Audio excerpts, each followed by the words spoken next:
Travis, you ready? Okay. Yeah, but I read it later on Friday. And it was. Less some of that.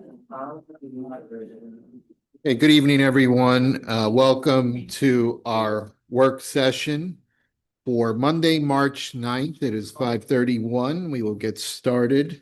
Hope you're all doing well. And Colleen, can we start with the roll call? Mayor Garitano, Here. Councilmember Farmer, Here. Councilmember Dodwell, Here. Councilmember Nyan, Here. Councilmember Ottenberg, Here. Councilmember Trottier, Here. Councilmember Mabry, Here. Councilmember Roblewski, Here. Councilmember Preston, Councilmember Marshall, Present. Councilmember McCutcheon, Here. Councilmember Rambo, Here. Councilmember Bockert, Present via Zoom. Councilmember Crayons,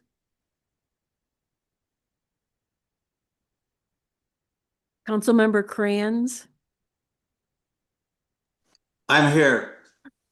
Councilmember Vanek, Here. Councilmember Albers, Here. Councilmember Galani. Here. Great. Thank you, everyone. And welcome to all, and including those that are able to join us through Zoom here. So we'll proceed into, I do not have any comments or announcements at this point. So we'll move into for information. This would be a great time if you do have any questions related to any of the for information items. You have been provided details, but if you do have clarification questions, this would be appropriate. Remember, no action is being asked of for any of these for information items. So let me pause and see if we have anyone here that would like to speak and ask a question. Councilmember Farmer. Yeah, I don't think we talked about this I don't remember talking about it admin. So the lot consolidation thing that we're talking about doing, which in general I think is a good idea, where we would combine the lot for City Hall and the lot for Village Green. How, if at all, does that impact the budgetary limit that we can spend on projects? Because we're now combining two things into one, unless I'm misunderstanding what that says.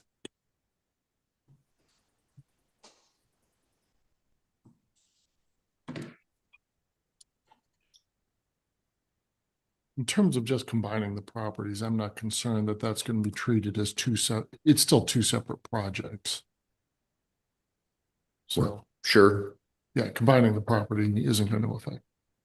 Because the only reason I'm asking is I remember, and I'm not at all advocating to bring this back, but when we were going to put the pickleball court in a community park, which was already finished, that was going to count into that project, even though it's a new thing on that property. Right. And I don't remember when community park ended, but that being a component of a combined project that's done over time, because the idea is that the charter provision prohibits the breaking out of a project with the intent to reduce the amount to less than the charter cap. But the Village Green project is certainly a separate and distinct project from City Hall. But if we're doing like the combined, like we've talked about doing the combined drainage and things like that, that is I would think that's either a new part of the Village Green or an ongoing part of this. I think it's a great idea. I just want to make sure that we're not stepping into something we don't need to do, if that makes sense. Yeah, and I'm not familiar with that particular aspect of the project, and we can certainly review that. I mean, I think it unlikely, but we can certainly look at it. Okay. Mr. Mayor. Mr. Farmer, this particular matter went to the Planning and Parks Committee, one of the other standing committees of City Council. And the cost is not to exceed $4,000. To consolidate the lots? Yes. Oh yeah, no, I don't have a problem. I don't have any problem with that. My question is, if we do consolidate the lots, which like I said, I think is a good idea, does that affect how we can do other things? Because now we have two very large projects tied to each other. And again, that's a great question for the city attorney. Yeah, and I think there's a number of factors that go into that. It's number one, are they related, temporarily? Is it an expansion or extension of an existing project? what are the budgetary funds that from which they're derived, and also were bonds issued. If I remember correctly, City Hall was a bond issued project. Was there a vote on that bond issue? Yeah, so there was a vote that approved the City Hall bond issue. So even an expansion beyond that, we won't be exceeding the amount because there was already a vote approving that expenditure. That's good, but I'm just asking, going back the other way, if it becomes one thing, or we have a shared drainage thing, which is what we're looking at doing, does that logic that this was a voted on project and therefore theoretically doesn't really have a cap, I guess, does that extend across this parking lot to the other parcel? Or because it's all one parcel, is it all going to be one thing? Nothing in the charter says that it, because it's on the same parcel, makes it the same project. Okay. To me, the question lies in the definition of project. Consolidation of two lots, is that a project? Is that expending money to construct? Which is typically what we apply that particular charter provision to. Here, we're trying to actually save money, as you know. Yeah, like I'm just saying, I want to make sure that, Yeah. we don't get 3/4 of the way through this thing and then figure out, oh, by the way, that drainage thing we wanted to do, we can't. Yeah, it blows up in our face, so to speak. Right. Okay. Thank you, Councilmember Farmer. Is there anyone else? Councilmember Galani. Well, I just have a follow-up to what Councilmember Farmer just said. So if that's in fact true, we combine the parcels and we say they're two separate projects. If we do the drainage deal, what project is that part? Like, does it get attached to Village Green project, or is it part of City Hall project, or is it a totally separate that has its own cap? So there are already two components. So we have to do drainage, additional drainage work. That's going to be part of the Village Green Phase 2 all-inclusive playground. But the building itself, if we were adding storage for what we're going to be storing and get rid of the base in here, that's the real reason for removing it. I think we could attribute that to the building maintenance and capital budget for well, it wouldn't be this year, it'd be probably next year or the year after. So you could split those out. I mean, there's going to be an amount that is necessary per MSD to store enough water coming from the playground. And then we're going to have a separate number that's coming from the building itself. That's just replacing this back end water feature. And I think you could separate those out distinctly. Unless Rick and Joe, I'd be happy to get their feedback, but. Can I add one more thing? Sure, Councilmember Farmer. I think that's great. I just think we really need to write that down somewhere, because it's like, it would be bad if we can't do a bunch of stuff because we tied stuff together. We can come back, if the council's comfortable with that, we can come back with a report summarizing the findings next month. All right, good, thank you. Anyone else have anything that they wish to discuss under for information?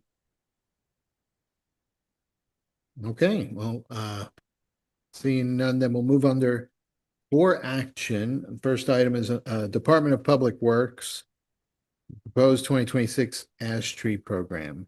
We have Director Brown here to speak. Thank you, Mayor Garitano, council members. This item was approved through the Administration of Public Works Committee, and I think as many of you know, since about 2020, we have an ash tree treatment program that we started. At that time, we worked with Davie Resource Group. They were acting as our arborist, and they surveyed our remaining ash trees and came up with 394, I believe, that they deemed to be higher quality ash trees.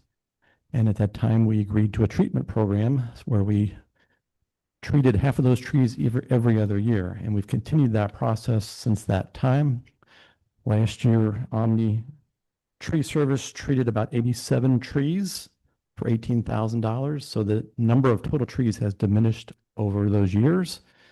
And per Mike Walsh, who is with us tonight, we have about 203 remaining treated ash trees to be considered. So out of the 394, we have reduced the numbers significantly. When it was approved last year at this council, the request to treat the trees, there was discussion about continuing or maybe altogether stopping the program. So Mike Walsh and I talked about this prior to the Administration of Public Works meeting, and Mike came up with a recommendation to scale back the program for this year. And what the recommendation to you tonight is to scale back the tree treatment program to only treat the remaining ash trees that are grand trees. So that would mean that we would treat 68 trees rather than 203 trees over the next 2 years. Probably about 56 or no more than 56 this year. And then I think it was 12 trees the next year in 2027, assuming that they remain viable for treatment. So that is the recommendation to you as the council tonight, is to move forward with a scaled back treatment program that would only treat the grand trees that are ash trees. So instead of 203, it would be 68, starting with 56 of the 68 this year. And the cost for that was, the total cost was $17,400 to treat the 68 trees. And I'd be remiss not to recognize Mike Walsh. He's done a wonderful job for us and came up with this program. So if there's any specific questions, I'll probably defer them to Mike Walsh, and I'm sure he'd be glad to address them. Any questions? We have Councilmember Dodwell. I'm going to ask Mr. Walsh, since he's the arborist and the expert on this, what percentage do you think is going to be recurring or reblooming from the grand trees that we do treat? Is that going to extend their life 10 years, 2 years, 5 years, or do we not know? I think it'll extend the life for as long as we treat them. I've been finding 80 to 90% of these trees that we're treating are responding well to the treatment. But eventually, I think all of them will have to be stopped treated. Are they growing to a significant amount, or do they still look kind of spindly and a few leaves after we treat them? The trees that are evaluated for treatment, it's based on the percent of live crown, the health of the tree, the vigor of the tree. If the tree is, say, declining or spindly looking or doesn't look very good, we stop treatment. So only the best of the best will receive treatments. Thank you. Councilmember Palmer. Yeah, we talked a lot about this at Admin PW, and I also want to thank Mr. Walsh. He's done a really great job of getting this under control. I know we've talked over the years that, perhaps the treatment itself is not the greatest thing in the world, or even a good thing in the world to do to the trees. But in talking to Mr. Walsh and understanding, being able to sometimes space out putting new trees into places so that the canopy of the city stays relatively consistent rather than going down streets and just clear cutting everything and hoping for the best. That was sort of the reason that we thought that this was a good plan. So I don't certainly want to cut anybody off, but if we're looking for a motion to proceed, I would be happy to make one. Okay. Yes, can you go ahead and make that motion? All right, second by Councilmember Dodwell. You have a motion on the floor. Any discussion? Councilmember Marshall. I think the important cost is $2,400 to take down a tree. What tree?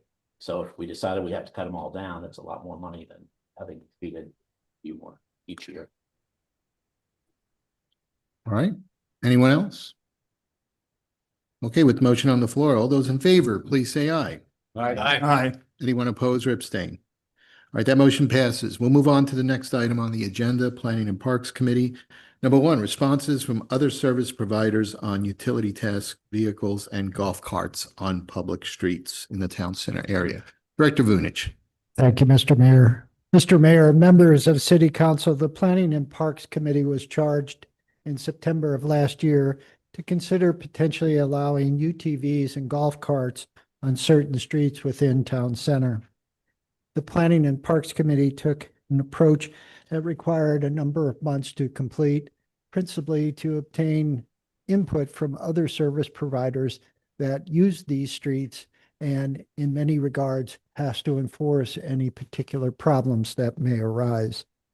We did receive information from the St. Louis County Police Department Wildwood Precinct, as well as the Metro West Fire Protection District. With the assistance of Rick Brown, our Director of Public Works, this matter was also presented to the Board of Public Safety in December of 2025.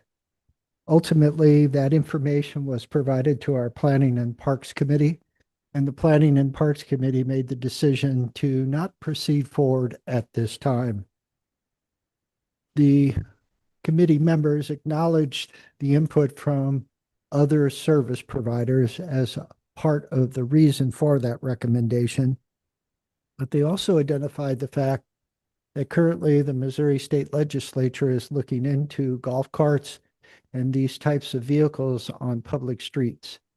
And the proposed legislation does, for all intents and purposes, takes golf carts and makes them almost as safe as a vehicle relative to the items that now must be part of a golf cart if driven on a public street. For example, seat belts, turn signals, brake lights, et cetera, et cetera. The feeling is that timing isn't right with the legislature looking into this matter and potentially creating an omnibus kind of bill to address them in the future.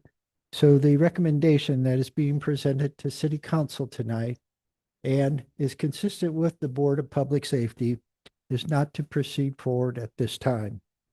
The committee members did make a point to ensure that at some point, a year from now, 2 years from now, the matter may be taken up again. Again, no change. And so in principle, unless Mr. Young says differently, there's no action needed because there's no recommendation to change any legislation. The department and the chair of the committee are available for any questions. Do we have any questions related to this item from the council? Anyone that wishes to make any motion? There's no motion needed. No motion then? I know usually you don't want a motion then even. No, there's no legislation to change. I assume the only motion would be to endorse the action of the committee, but by doing nothing, Okay. you achieve the same. Okay, well, seeing then that there aren't any other hands up regarding this item, then no action will be taken. We'll move on to the next item on the agenda, which is also for Director Joe. Vunich here. Joe, can I ask a Yeah. quick question on the golf cart thing? Sorry. Just, so I know it says in here that, we can look at this again in a couple of years, but if the state were to change whatever the law is and says these are okay, doesn't that supersede whatever we do? A key component of the legislation as proposed now is that the municipalities will still retain control whether they're allowed on their streets or not. Oh, okay. So they're not basically stripping the municipality of that right like they do often. But in this particular case, they're actually looking at safety enhancements that I think are positive. Okay, cool. Thank you. Next item then, Director Vunich, we have the Wildwood Celebration Commission logo contest for the 2026 event. Thank you again, Mr. Mayor. Mr. Mayor, members of City Council, as you know, there is a group of volunteers, which includes Ms. Rablowski as the council liaison to that group of volunteers that oversees our Celebrate Wildwood event, our annual celebration. Over the last 8+ years, a particular logo has been used, and there was a feeling amongst the members that maybe a refresh was due as we move into our next decade or decades of existence. For the 30th anniversary, the commission had employed a logo contest. And as you know, the 30th anniversary logo was used on all of our publications, was printed on shirts, sweatshirts, and was pretty much anywhere you went at Celebrate Wildwood back in September. That contest was so successful, the Celebration Commission members wanted to carry it over. And so we did another contest.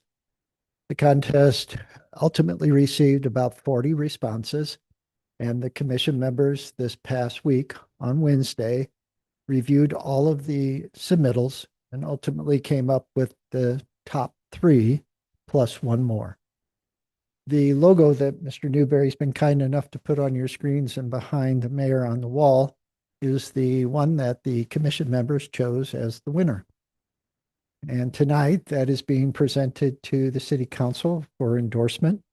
Because again, it is a logo that will be used on city material, whether it's a letter, a poster, a postcard, or a shirt, sweatshirt, or whatever it may be. The others, if you're wondering, I'm glad he thinks ahead. So thank you, Mr. Newberry. This was number 2. And that was number 3. I mentioned a 4th logo. As you know, 2026 is an unusual year in some regards in that Route 66 will be celebrating its 100th anniversary, and the United States of America will be celebrating its 250th birthday.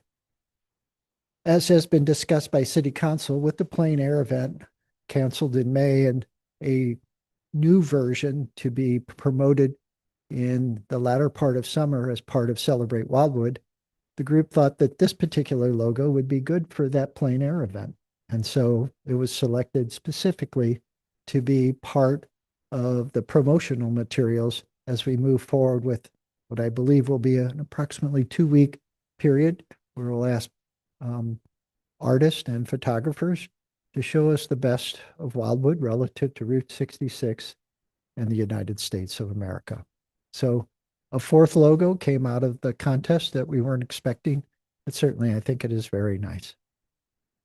So again, if there are any questions, Ms. Roblowski and I would be glad to address them, but here's the winner. Any questions at all for Director Vunich regarding the logo? Any comments? All right. Then be ready. You'll see it a lot. Okay. Next item on the agenda is the Historic Preservation Commission Route 66 historic marker for the arch engraving proposal. Thank you again, Mr. Mayor. Mr. Mayor, members of City Council, some on the Planning and Parks Committee may be wondering why this is here. I have good news. We saved $5,000. At the Planning and Parks Committee in February, there was a discussion that the company that had provided an alternative to the markers that the city has used for the 11 communities that have been designated did not necessarily provide the quality or the consistency that we had hoped. Therefore, the Historic Preservation Commission requested the Department of Planning bring that to the attention of City Council and hopefully find a solution. That solution was using the company that had done the 11 historic community markers. The cost was approximately $5,000 more. After a decision was made by the committee, the company that had provided the alternative returned with what you see on your screens and on the wall behind the mayor. Much improved, and at the Historic Preservation Commission meeting at the end of February, they endorsed this. With a motion to endorse it by the City Council, the marker will be ordered at a cost of approximately $11,000 and then be installed on Route 66 as part of the anniversary celebration. So the Historic Preservation Commission and the department are respectfully requesting authorization to proceed forward with the manufacturer of the sign. Thank you. Do we have any questions or comments for Director Vunich?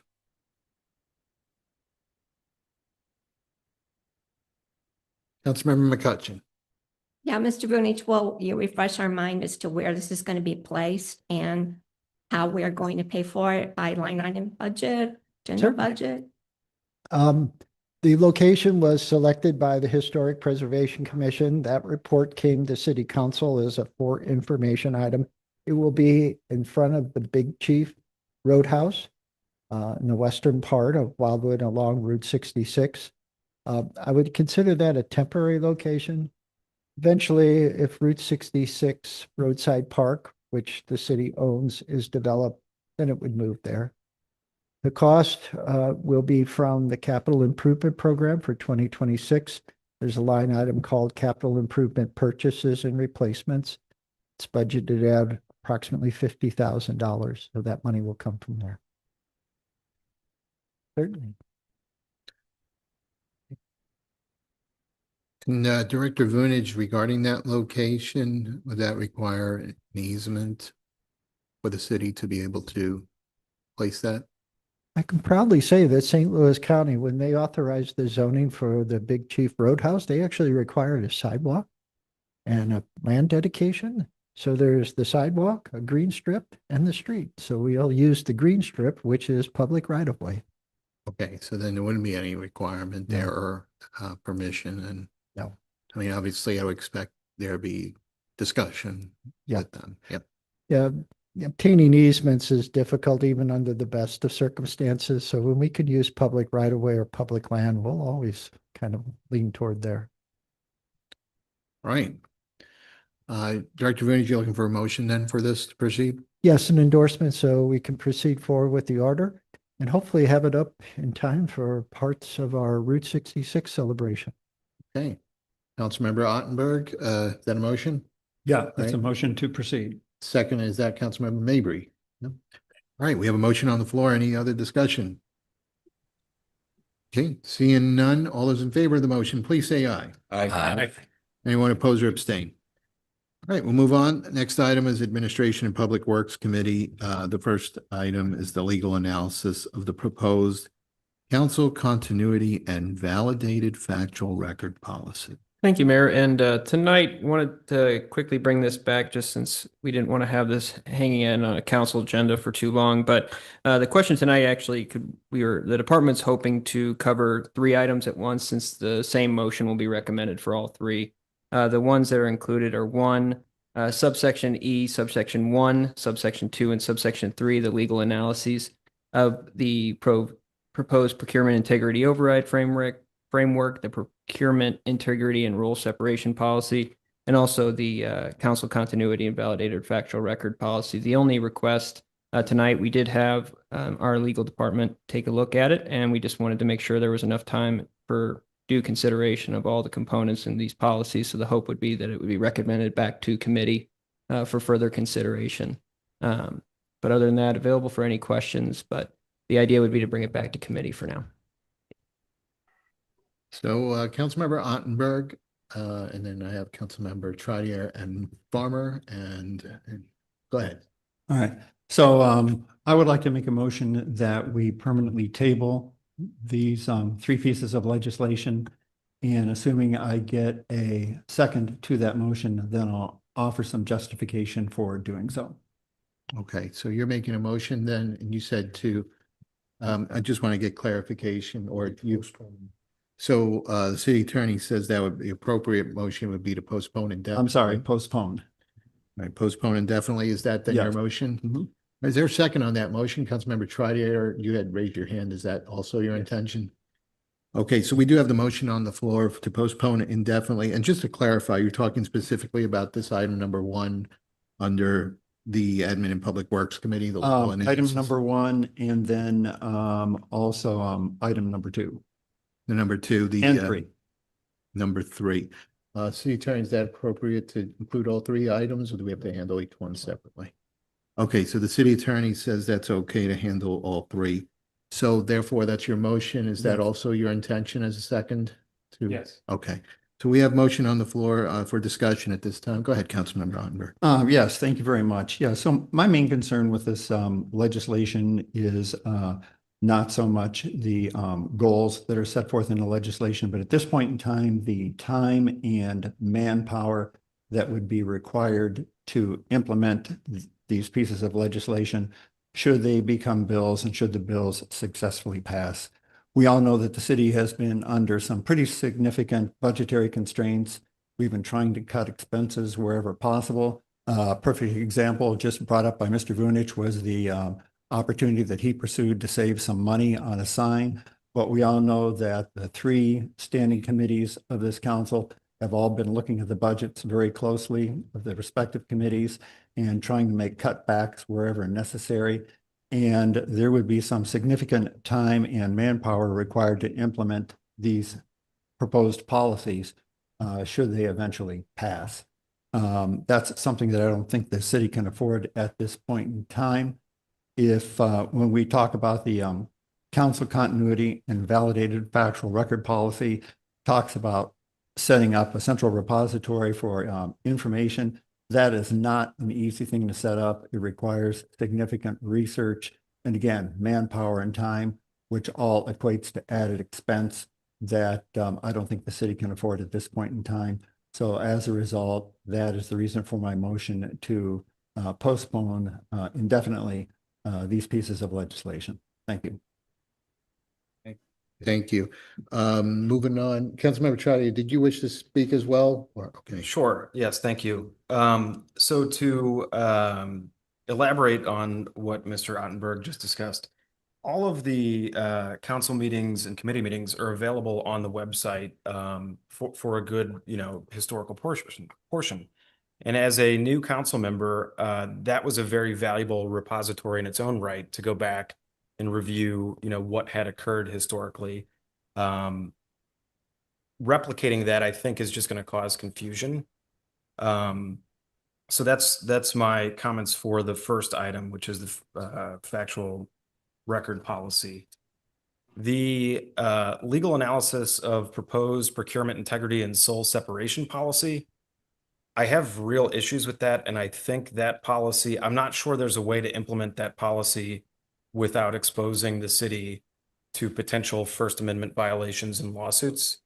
It'd be very hard to limit a independent party's ability to bid on certain items of work if they had made statements relative to that work at some point prior to.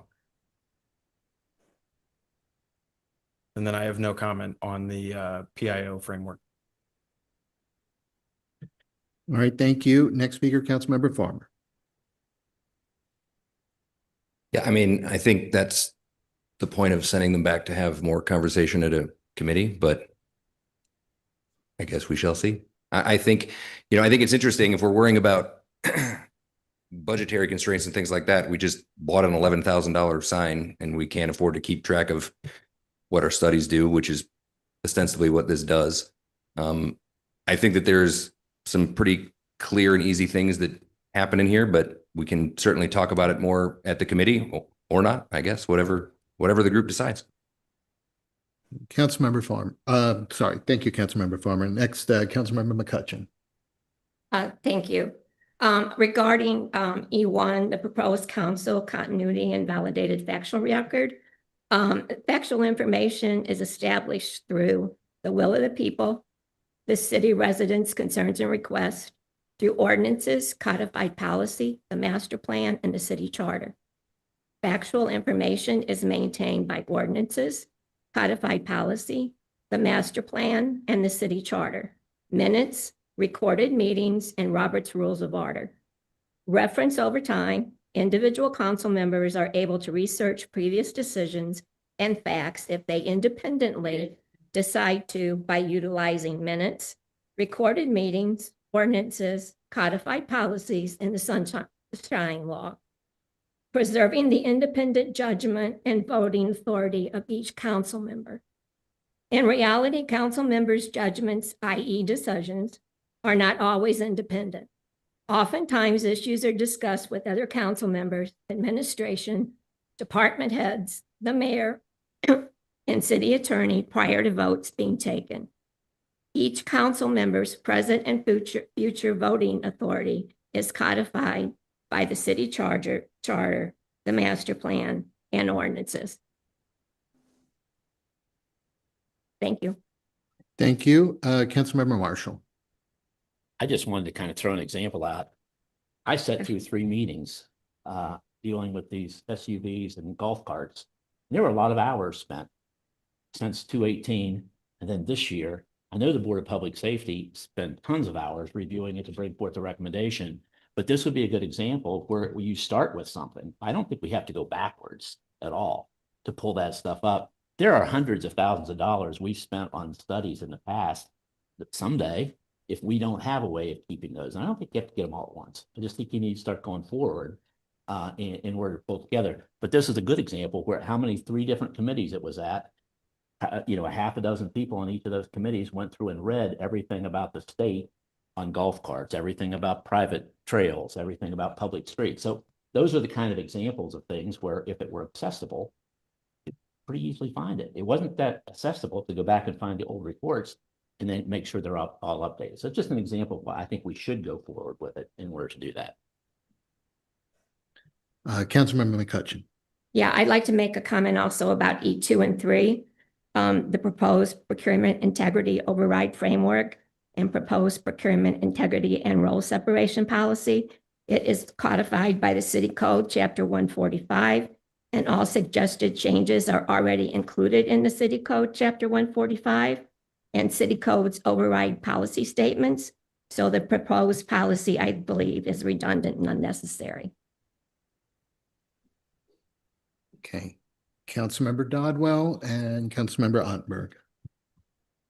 Perhaps I'm reading things incorrectly here, but in looking at these 3 documents that were prepared for the meeting tonight, those look to be processes to handle these things, not the laws that are put into place so that we can effectively keep track of things.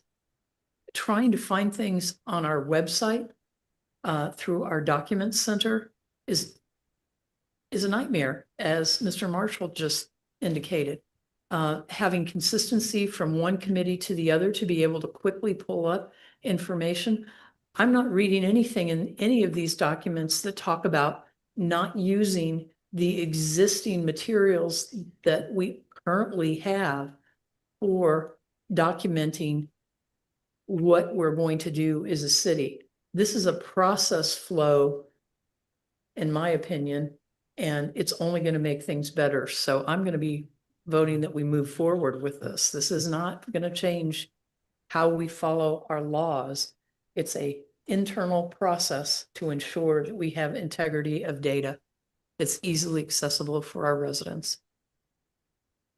Councilmember Ottenberg. Yes, thank you very much. So the other concern that I have with this legislation is it creates another set of rules and regulations that our city staff has to adhere to as they're carrying out their responsibilities. We all know how stretched the city staff is already with what they have to do. This creates one more burden for them when they're carrying out their responsibilities. I appreciate the comment that was made about the money that is being spent on a sign, but what I would say is I think most residents would take a look at the sign and say, yeah, that's something good for our city. They would take a look at this proposed legislation and they would say, I don't see how we benefit from this. You know, another perfect example of how we've worked to try to cut expenses is the Music on Main series, where we're scaling back some of the expenses related to the July offering. That's something that directly benefits our residents. And again, I don't think the average resident would look at these 3 pieces of proposed legislation and say, how does that benefit me? Okay, Councilmember Dotwell. I don't mean to rebut, but I'm going to, in that if we can implement processes that improve the methodologies that we do business within the city, I think in the long run, it will reduce the amount of time that our staff needs to deal with things. As we had said, we will be moving forward with these items and this process and going back as time allows to move existing items forward into this framework. But I just, having been a project manager for a long, long time, I can't see where you have fault with this. All right. Councilmember Vanek. I, as well as others on the council, everybody on the council, we all want to save money for the city. I think the big issue for me is the rather Orwellian phrase of validated factual record. And it sounds horrible. It's chilling. It's to most people within the community. It has the effect of, well, not knowing what's in the validated factual record. But am I on the right side of the issue if I come before the council? I fed the validated factual record thing policy through ChatGPT and asked it several questions. One was, is this policy or program used anywhere else in the United States? It couldn't find anywhere else in the United States where this policy is used, which raises a huge red flag for me. I asked, see, the next thing I asked was arguments for and against. The conclusion, the validated factual record policy is well-intentioned, but fundamentally mismatched to the role of a local legislative body in a First Amendment-driven system. It blurs decision-making with truth-making. It invites politicization rather than reducing it. It chills speech in the most speech-protected forum. It creates legal risk with little legal upside, and it undermines rather than strengthens public trust. While the problem may be real, it goes on to state that this is not the tool to resolve that problem. There was a summation here that I thought was pretty accurate and well said. It says, finally, I want to address the idea that this will build public trust. Trust is not built by declaring facts settled. It's built through transparency, openness to disagreement, and clear explanations of why certain evidence was persuasive. When people feel heard, even when they disagree with the outcome, legitimacy increases. When they feel filtered or sidelined, it erodes.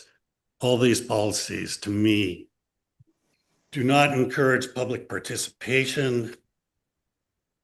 There probably is in violation of the First Amendment, and I urge everyone on the committee, well, that's the reason why I'm voting against this, and I urge others to do so also. Okay, thank you. Councilmember Trotter. To the points of Mr. Farmer, Mrs. Dodwell, and Mr. Marshall, I think a common repository, a data library, something to that effect is probably necessary. The website could use assistance. Accessibility to those documents is important. This policy takes that a step further, and to further elaborate Mr. Vanek's point, I think the more critical phrase in this particular policy, Section 5, formal acceptance of the factual baseline. Council members who believe a study is materially flawed may register such concerns at the time acceptance is considered. As a relatively new council member, and for those individuals in the public looking at running for city council, this is basically establishing a precedent that if accepted at the time, a new member not present during acceptance is going to have, issue refuting. So I think we're talking about two different things. I think a common repository of data is a good thing. I don't think this policy takes that a step further, multiple steps further, which is why I believe this policy should be indefinitely postponed, and perhaps a document library or something more neutral should be proposed in the future. Thank you. Councilmember Farmer. So as the person that wrote the policy, I'm fairly certain what my intentions were. And I think it's a good reason why we were going to send this back to have a legal conversation, because while I think that we all believe very strongly in the First Amendment, some of us are attorneys, some of us might think that we're attorneys. None of us are First Amendment scholars, and none of this has anything to do with the First Amendment. Effectively, what this does, as Mr. Marshall said is our city functions quite differently than others. We spend an enormous amount of money on outside consultants, outside studies, outside things like that. So one of the studies that comes to mind is I think we spent in the neighborhood, and somebody can correct me if I'm wrong, of $250,000 on a USGS study to help us understand how the water flows in the watershed. They returned an incredibly detailed study, which I think all of us looked at and thought was great. And so what the idea with this is to say, we spent $250,000. Here is the information that came back. As a city council, we accept this information as it is currently positioned, not forever. If there's a new member or somebody that feels that there's a very real reason to reevaluate that, I'm all for reevaluating it. I've sat on this council for a number of years, and we have had multiple studies of waterfalls and sound machines and boat propellers at farms and whatever. And at the end of the day, a lot of times, and I think this is where the residents maybe will understand, we are oftentimes trying to find a study or a survey that will meet a political goal. That is not what they are supposed to do. Our job as council members, in my opinion, is to take the information that we are given, whatever that information is at the time, and make the very best decision that we can. And that's how these things were supposed to be written. It's why we were going to send it back and have a legal review to make sure that none of these other concerns are really there.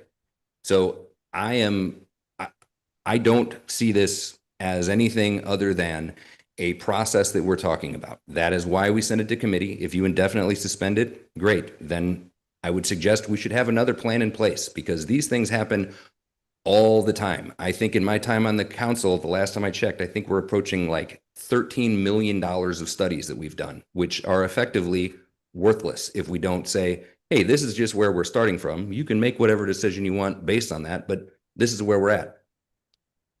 That's where I would say this is. I think, we got a big evening here tonight. I certainly don't want to cut off any other conversation, but I think the intentions of these are not what they're being cast to be. They're not Orwellian or anything like that. They are designed to fix a very simple problem that persists in our city.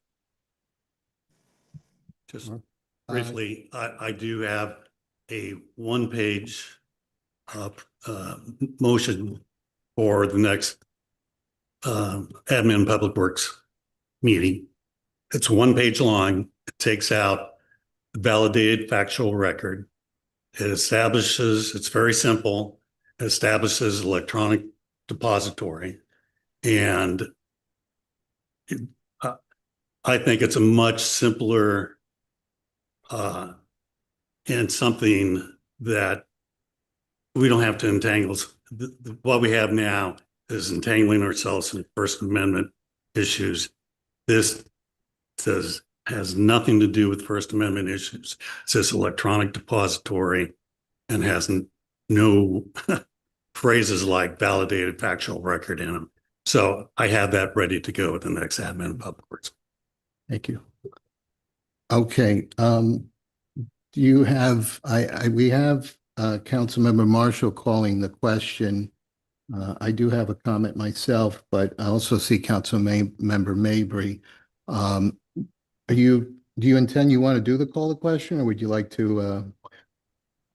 Yeah, so Councilmember Mabry hasn't spoken. I'd like to make a couple of comments, and then hopefully I think everyone's had a chance. Go ahead, Councilmember Mabry. Well, thank you, Mr. Mayor. I've been quiet, but it waited until Councilmember Bennick's last statement to really capture in less than a sentence what I've considered with reading this, first of all, as an agenda item, and having participated in admin public works for the past year.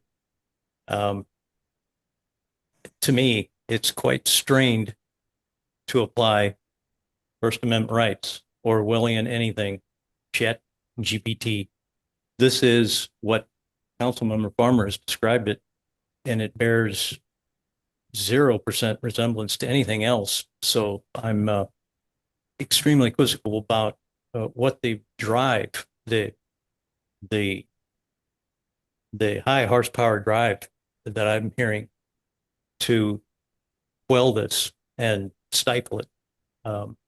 That's not our council. Not supposed to be our council.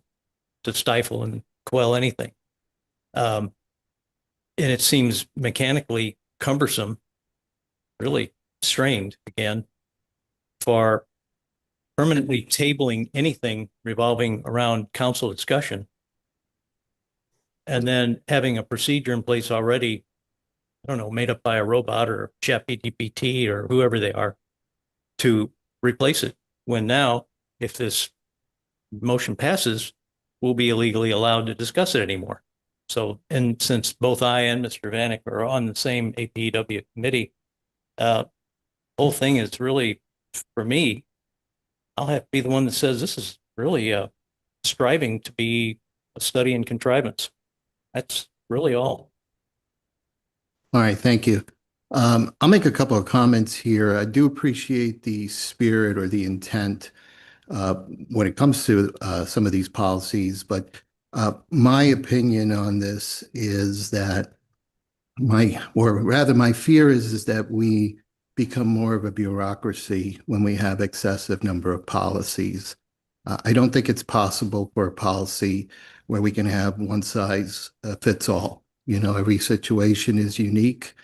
And that's why we're elected to these positions. The people have entrusted us to make the best possible decision.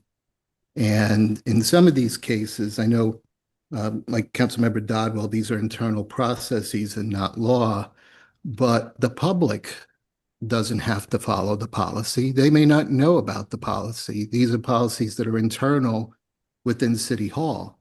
So if you have a prospective vendor and then all of a sudden they exercise their First Amendment right to speak, as we've seen with trash companies that have come before the city, contractors, and then to have to turn around and later say, well, sorry, you violated our internal policy.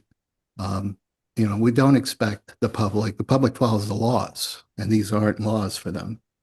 So I am in support of the motion. I feel like we cannot be governed by excessive policy. Some of the items regarding validated factual record, I would echo what Councilmember McCutcheon said. There are a lot of inputs that are out there. I think it's on us to do our research. There are tools already internally available. Yes, the website may be a bit clunky when it comes to searching, but we as well have the ability, just like any citizen, to exercise their right with the Sunshine Law. We can request records. We can find out. That's why I feel I've learned a lot about the history of items and past, especially on the development side, learning about how things were put before the council in the past. So I do feel it is excessive to have to go to this extent when we are entrusted to make the best decision possible. And we also have the right to abstain if we don't feel we have the information or vote against an item. But I would support the motion on the floor. Thank you. All right. Seeing none, then we do have a motion on the floor. Given that there was lengthy discussion, I will say we'll do a roll call vote. Councilmember Farmer, No. Councilmember Dodwell, No. Councilmember Nyan, Yes. Councilmember Ottenberg, Yes. Councilmember Trottier, Yes. Councilmember Mabry, No. Councilmember Roblewski, Yes. Councilmember Marshall, Councilmember McCutcheon, Yes. Councilmember Rambo, No. Councilmember Vanek, Yes. Councilmember Albers, No. Councilmember Galani, Yes. Councilmember Bachert. Yes. Can you state that again? Yes. All right, we didn't hear you. Try again. Say it twice. Yes. Yes. That is a yes. Councilmember Crayons. Yes. I believe that's the majority. 9 yes and 6 no. Okay, then the motion passes.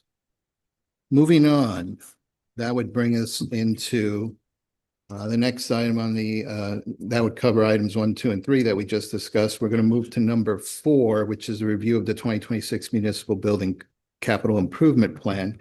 I do see we have a couple of more items, including a closed session. So at this point, it doesn't seem realistic that we'll be able to get through the rest of this agenda in the next 5 minutes when we start our regular meeting. So at this point, I will recommend that we go ahead and recess the work session, and then we'll continue that after the main meeting is over. So we need a motion for that, or? Sure. Okay, motion made by Councilmember Marshall, seconded by Councilmember McCutcheon. All those in favor, please say aye. Aye. No oppose or abstain. All right, then we'll resume after the main meeting. It is 6:26 right now, so we'll be starting up around 6:30. Thank you.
Jason? Okay.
I can see my picture on the screen now. Oh, yeah. So I'm, we will just hold it down this policy requirement and partial. I don't understand that they would have restrictions.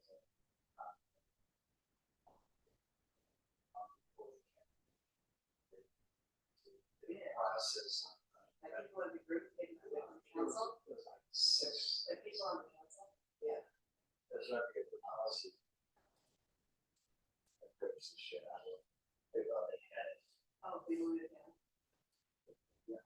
So fun. That's his first wall.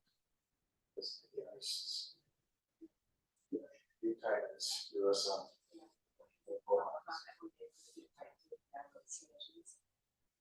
That's coming up there in the meeting. That's gonna be close. But we'll never see these people.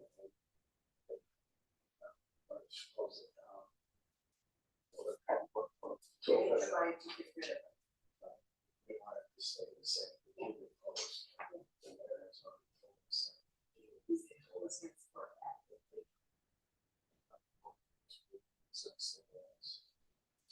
it closed. Yes. So it makes it from the city.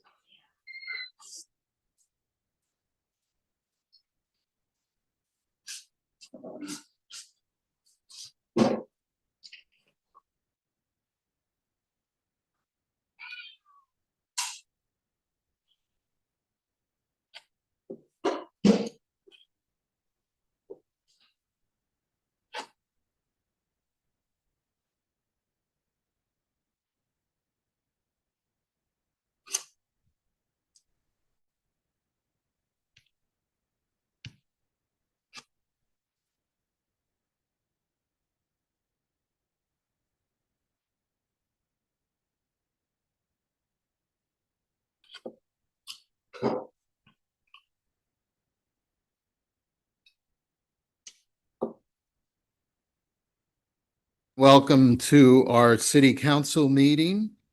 We'll get started in just a few seconds here.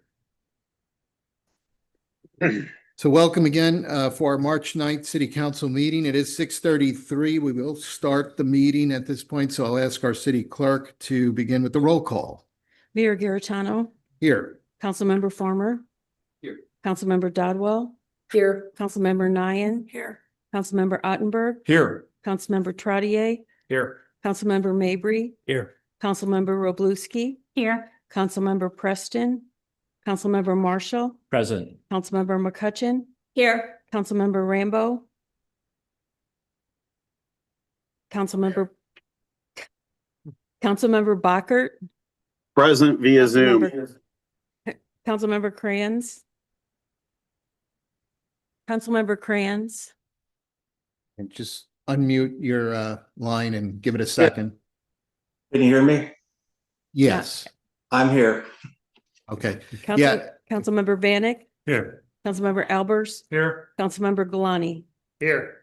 Okay, great. And I know just for our folks that are on Zoom, when you do unmute, give it like 2 seconds before you say something, and then usually it comes through.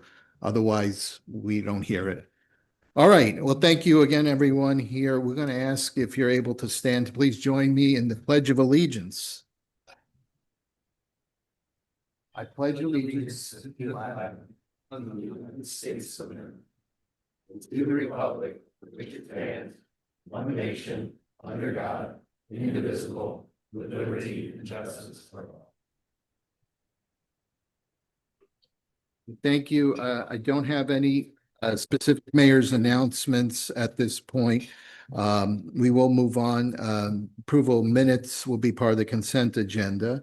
We're now going to go into public participation. So again, we welcome anyone who wishes to speak. If you do wish to speak, please make sure you fill out a speaker card and give it to our city clerk, who is seated right next to the podium. And then when your name is called, you can approach the podium. We ask that you state your name and ward number. And if you're unsure of your ward, you can also state your address. That would work. If you do wish to ensure that we give everyone an opportunity to speak, we do have a 5-minute time limitation. So we'll give you a warning when that time limit is being reached. If you have any questions for us, just mention those in your remarks and identify any official that you would like to respond. The official will make note of it, and at the conclusion of public participation, they may choose to respond, and if they do so, they'll have 3 minutes. And if not, they may choose to respond to your questions after tonight's meeting. We do ask you to please be respectful when making your remarks. We also ask everyone just kindly not to interrupt others. And if you're speaking, please avoid using any profane or abusive language. Those are prohibited. We want to thank everyone in advance for following these guidelines. And so we'll begin with our first speaker, Colleen. Andy Dobb wishes to comment about Village Green. I don't know if you guys want me to do this before or after, or whenever you're talking about Village Green, but I can just go through it right now. It's pretty simple. All I'm doing is trying to get, I own Bombshell Construction Services. I submitted a change order for all of the delayed time for the SWIP work that we had to do on the job. None of the items on the job that caused the delay were within my control on the job. It was a complete delay due to the Ameren issue with the electrical, which is not something that I'm blaming anybody for. It was just a plan issue that had to be worked through.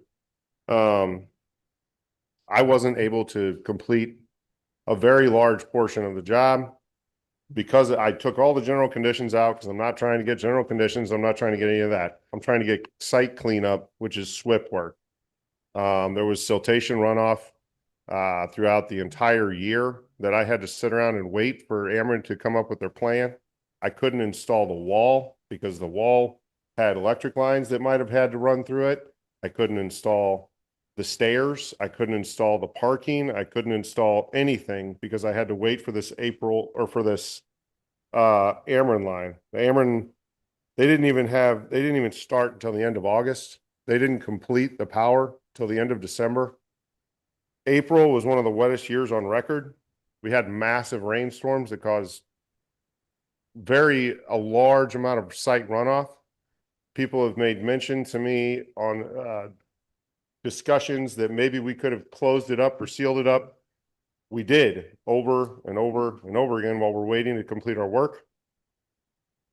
It would rain again, and there was nothing that I could do.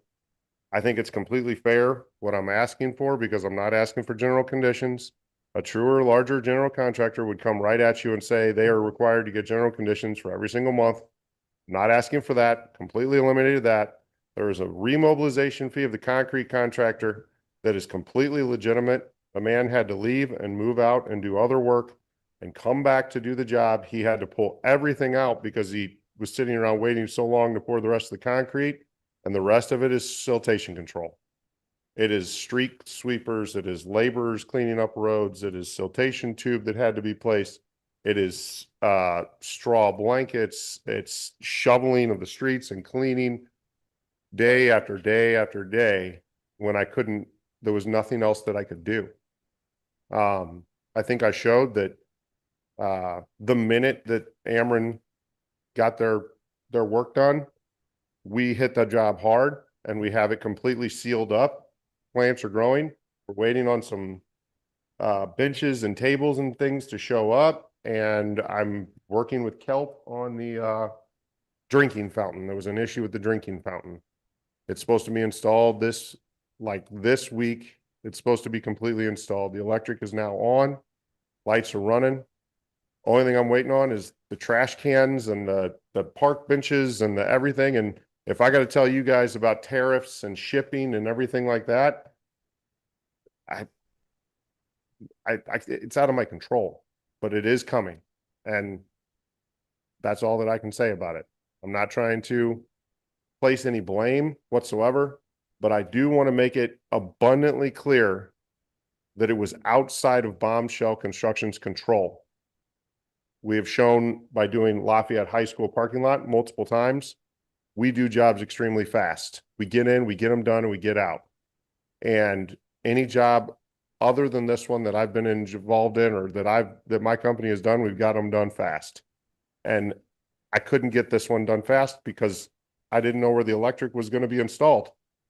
I wasn't even paying the electric contractor. I'm not in control of Ameren. I can't do anything about that. And for people to say that I can, they obviously don't know Ameren. That's all I really have to say.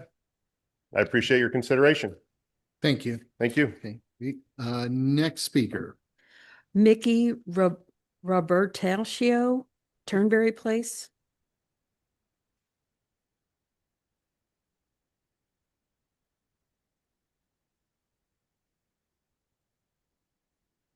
Good evening. My name is Mickey Robertaccio, and I live in Ward 2. I am a resident on Turnberry Place Drive, and I've lived there for 22 years. So good evening, Mayor Garetano and all the members of the City Council.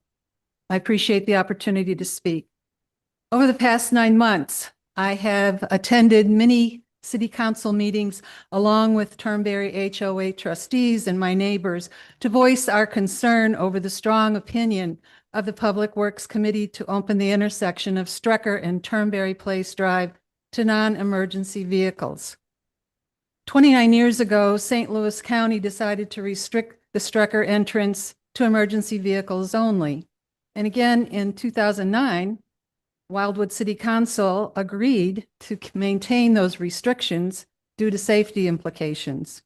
My question is this: why are we still discussing this? Those safety issues have not disappeared.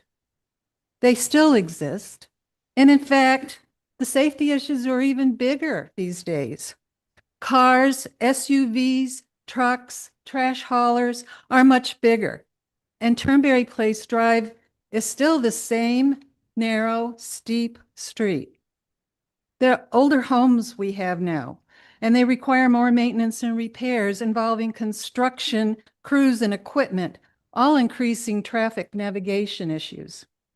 So for the past 9 months, our trustees and homeowners have presented reports and data on unsafe conditions.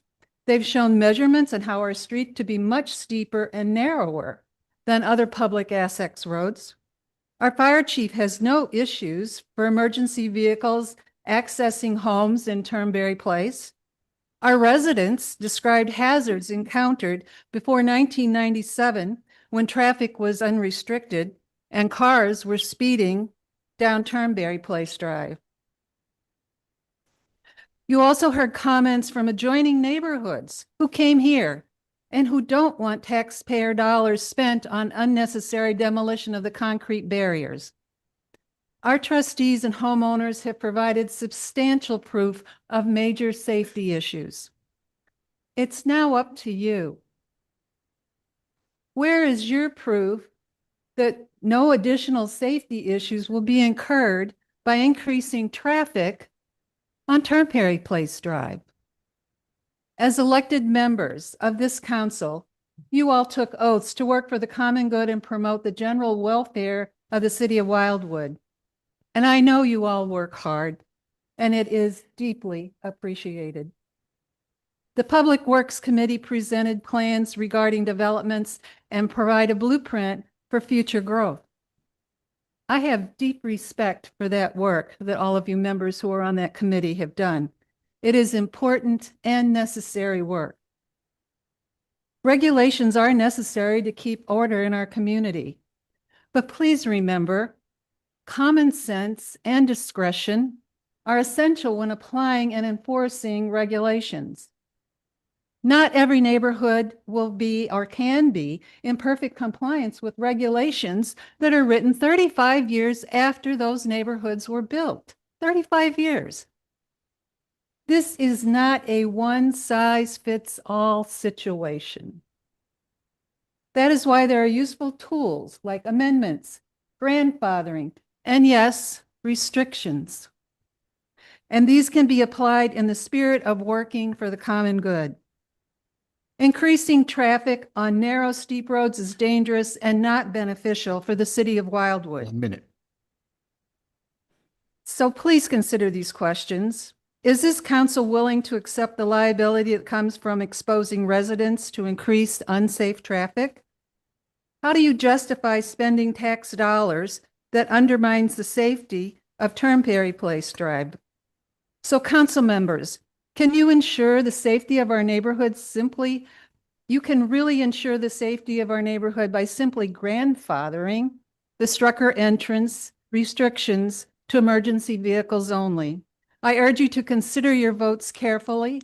Turnberry Place homeowners are determined to keep our neighborhood safe, and we are not going away, nor are we disappearing. We are voters and will do what is right to maintain safety and protect our community. I trust you will support us in this effort. Thank you so very much. Thank you. Next speaker, please. Lauren Jordan. Right. Thank you. I do want to just ask if you can hold your applause. It'll help the public comments section move a lot faster. Thank you. Next speaker. Sure. Lauren Jordan, Ward 2.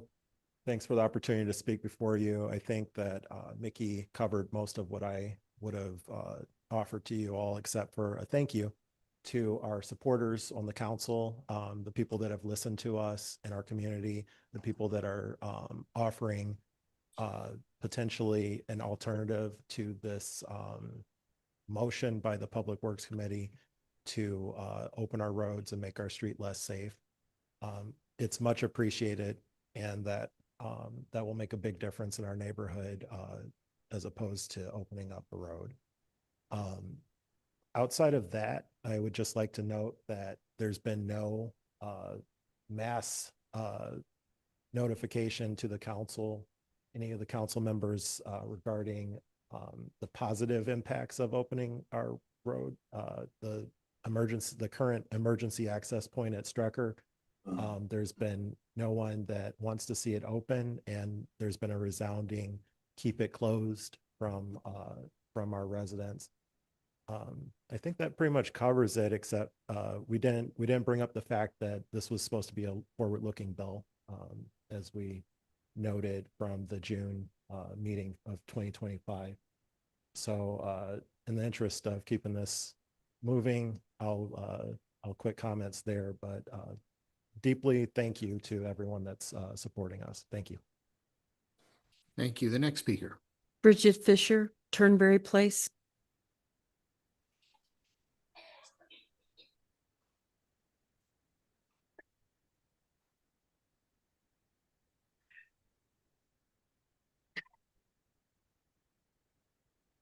I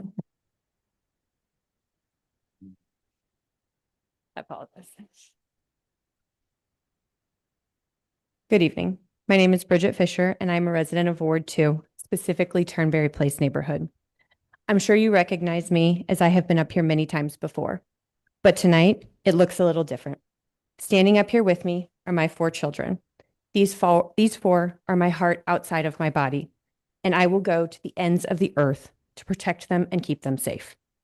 I have spoken on many items before, but one constant has remained the same: the safety of our residents. If you haven't driven through Turnberry Place, let me explain our street. When you enter from Clayton, you begin at the top of the hill. As you continue down the steep hill, you are met with blind curves.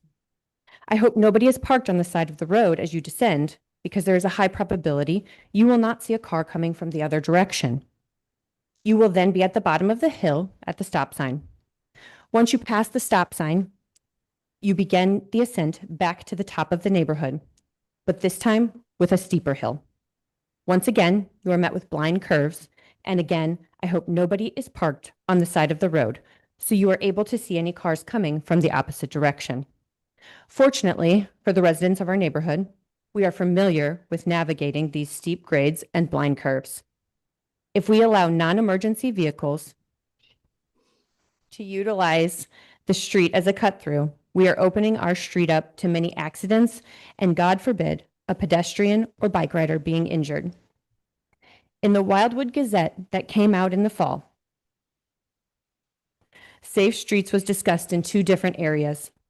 Directly from the Gazette, Keeping Wildwood safe is about more than maintaining roads.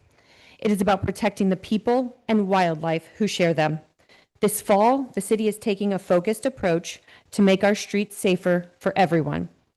Why are safe streets important for everyone in Wildwood, except the residents of Turnberry Place? Why was the opposite happening for our neighborhood during the fall, with Turnberry Place Drive being the focus of making our street unsafe for our residents? Allowing Bill 3042 to be passed as is does not support the very words Wildwood is presenting. Also directly from the Gazette, our Safe Streets campaign is a top priority. When our streets are safe and calm, it means more freedom for kids to ride their bikes, neighbors to walk together, and families to enjoy being outdoors. Just last night, my husband and I were playing outside with our kids. They rode their bikes and played with other toys. We watched other neighborhood kids out riding their bikes. We watched our neighbors enjoy their neighborhood. If you vote to keep the work at Turnberry Place and Strecker as part of Bill 3042, we will no longer be able to play outside with our kids. We will no longer be able to watch our kids and other neighborhood kids ride their bikes.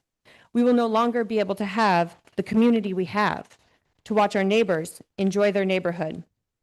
Wildwood stresses community, so please allow us to have our community. Allow us to enjoy our streets as Wildwood is pushing for their residents to do. At this time, I invite all residents of Turnberry Place to stand. We are here because we love where we live. We love the community of our neighborhood. We care about the safety of those within our neighborhood. We wave to each other when we pass each other. We stop and talk when we are walking to catch up with not only our neighbors, but our friends. We watch our kids ride their bikes together, creating meaningful friendships and memories they will carry with them well into adulthood. Please don't take this community away from us. Please let us keep our safe space to enjoy. Please do not keep Turnberry Place as part of Bill 3042. Please do the right thing tonight. 1 minute. I want to ride my bike.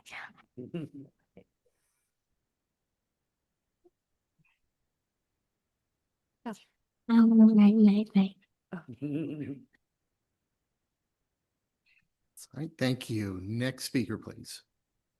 Donald Schnurfield, Turnberry Place.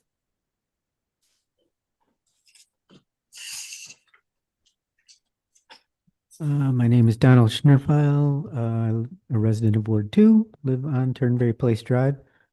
I'm a retired family physician, practiced in Wildwood, Ellisville, and Baldwin over 30 plus years. We've lived in Turnberry Place since 1993. So we lived there for a number of years before action was taken to restrict the street to restrict the access at the Strecker-Turnberry Place intersection just to emergency vehicles. I think I've mentioned this when I spoke before, but our daughter was like 5 or 6 years old when we moved in, and the street, when it was unrestricted, was so busy that we wouldn't let her go to the mailbox for fear that she would be injured. It was a remarkable improvement when that access point was restricted, and we were very grateful that that occurred. I guess my big concern is the safety issues. You don't have to work in too many emergency rooms and see children with injuries to start feeling really passionate about that particular issue. And given the topography of Turnberry Place Drive, it's an accident waiting to happen, particularly in bad weather. And it would just be a travesty if a car skidded and injured or killed a child. Anyway, that's my motivation for speaking here, is that I want to protect those children as best as we can. Thank you. Thank you very much. Next speaker, please. Liz Zeiser, Turnberry Place.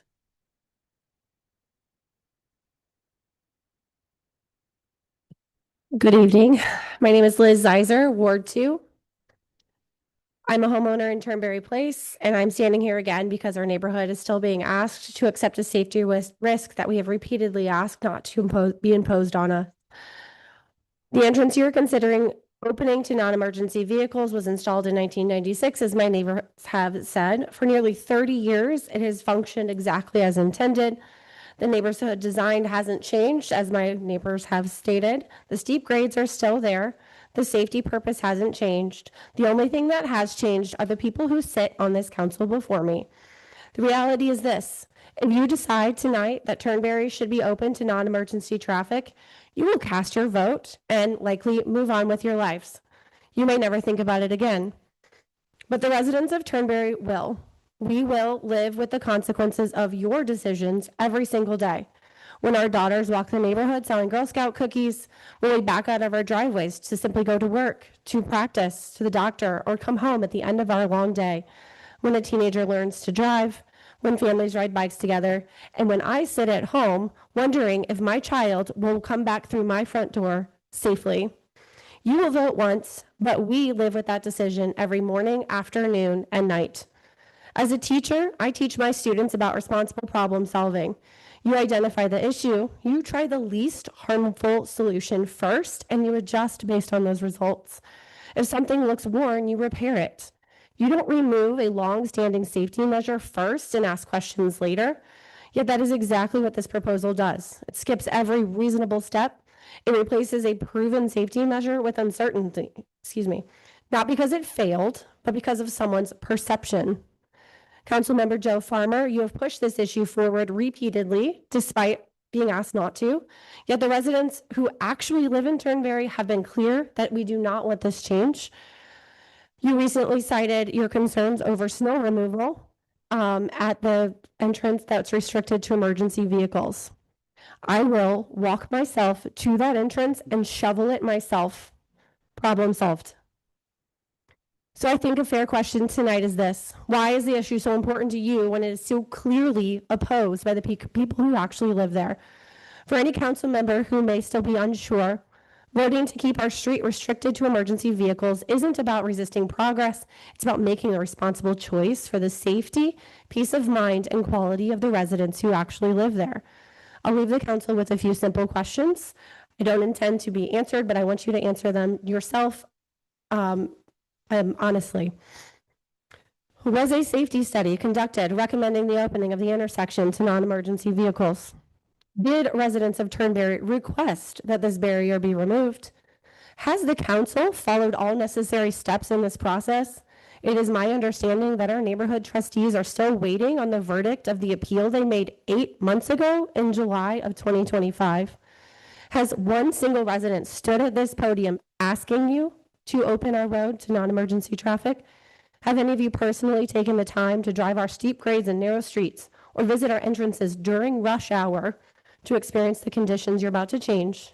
And if you vote to open this intersection to non-emergency traffic, you are choosing to create a risk that has not existed for nearly 30 years. If that risk becomes a reality, if someone is injured, will you be able to say you made the responsible decision, knowing the residents who live there asked you not to? If your honest answers to each and every one of these questions is no, the next question becomes unavoidable. Why is the council still pushing to remove a safety measure that has worked for 3 decades? Perhaps the most important question of all: who exactly benefits from opening our neighborhood? Because it certainly is not the people who live there. You've heard clearly from the residents who will live with this decision. I tell my students that responsible leaders listen to the people affected by their decisions.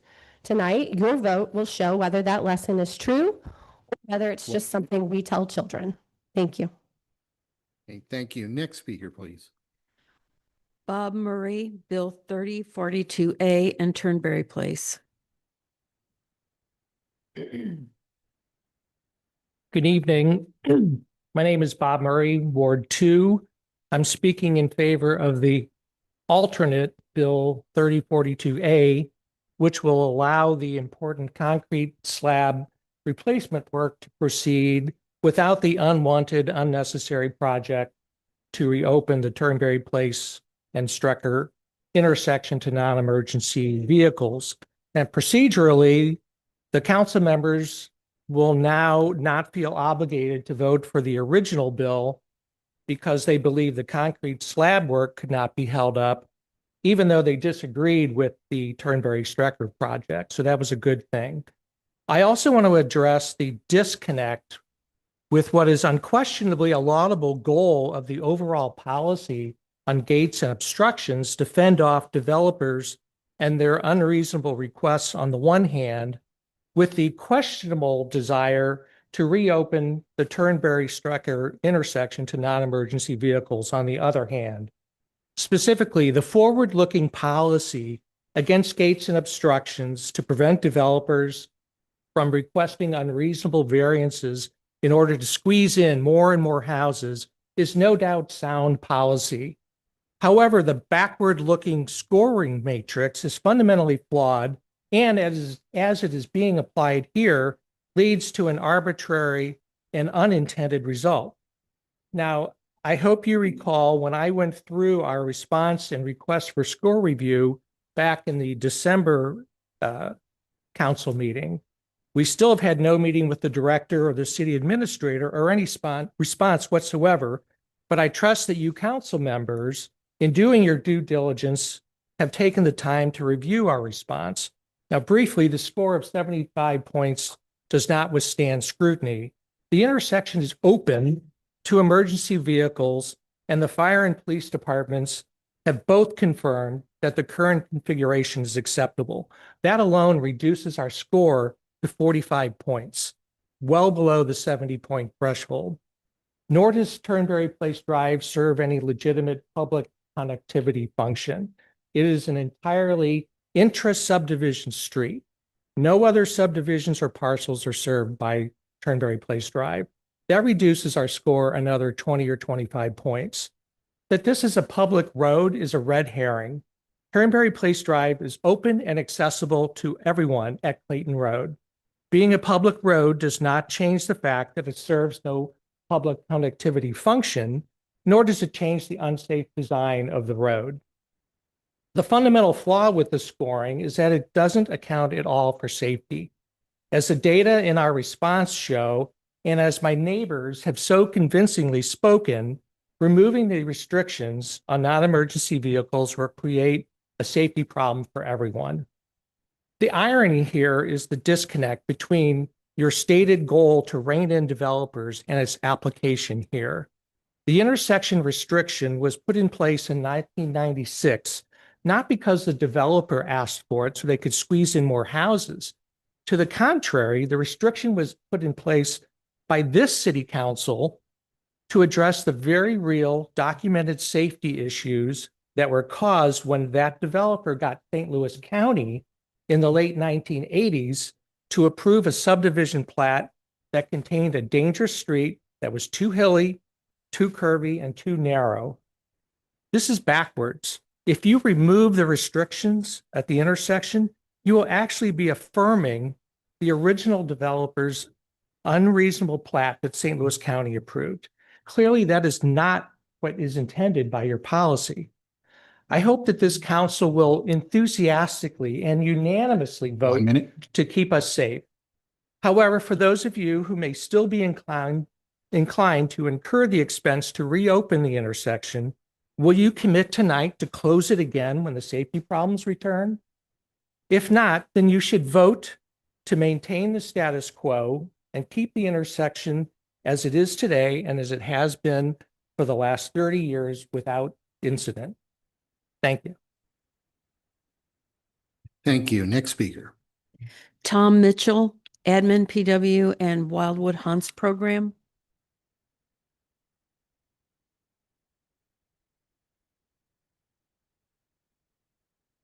I'm Tom Mitchell, Ward 3.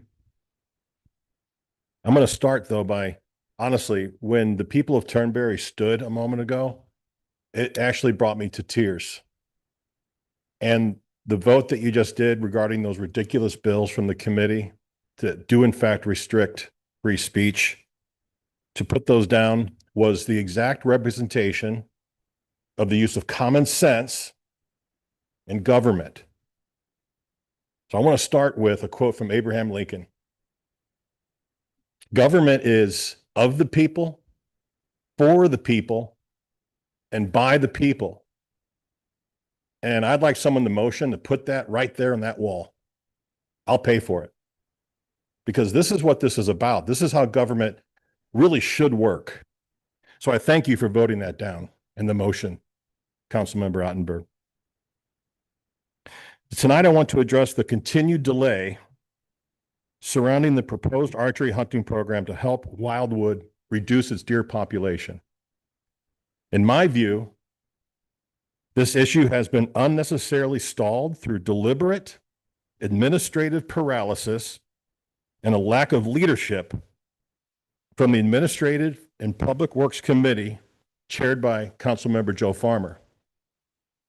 I'm requesting tonight that the council make a motion to insist that this deer management topic is formally placed on the April 6th Administration and Public Works agenda so the public can provide input. This is the 5th time, either verbally or by email, I have made this request personally. It's the 6th time if we count the council's request that they made on December 8th that so far has been ignored, except for that miscellaneous discussion last week. I also ask that the council commit tonight to discussing the matter at the May council meeting, regardless of the committee's delays or what it says, so that this program can be prepared and ready by this summer. On December 8th, this council directed that this issue would move forward. Yet more than 90 days later, almost nothing has happened except, as I mentioned, the miscellaneous topic that was brought up last week. When the council gives direction and months pass without action, the public deserves an explanation. Ignoring this issue does not solve this problem. It actually undermines the problem. It undermines public confidence in our local government. If the city believes it has a serious deer problem, which it has stated it thinks it does, then continuing to delay the solution is not responsible leadership, and in fact, it is a lack of duty. I also want to address the suggestion that came up in the meeting that creating a hunting program would be complicated. It does not have to be. And I'll quote Mark Twain on that one of my favorite quotes. Mark Twain said, "I'm an old man and I've known a great many troubles, but most of them never happened." Don't overthink it. The city already has created the model. You have it in the records. It's been executed with White Buffalo. The identified properties are recorded. These landowners have already given permission. And by the way, that permission was reduced to 2 acres to hunt or to kill by White Buffalo, not 3. That same basic approach can be used here. Number 1, the city sends letters to the landowners. 1 minute. Number 2, the landowners grant permission. Number 3, the hunters coordinate access and hunt. That's how simple this can be. It's straightforward. We've achieved our objective by sending White Buffalo home. And now we're here to help you achieve your objective. We have a lot of creative ideas, and when you're ready to listen, we'll give them to you and we will execute them to near perfection. I appreciate your time. Thank you very much. Okay, thank you. Next speaker, please. Trent Botten, Local Governance.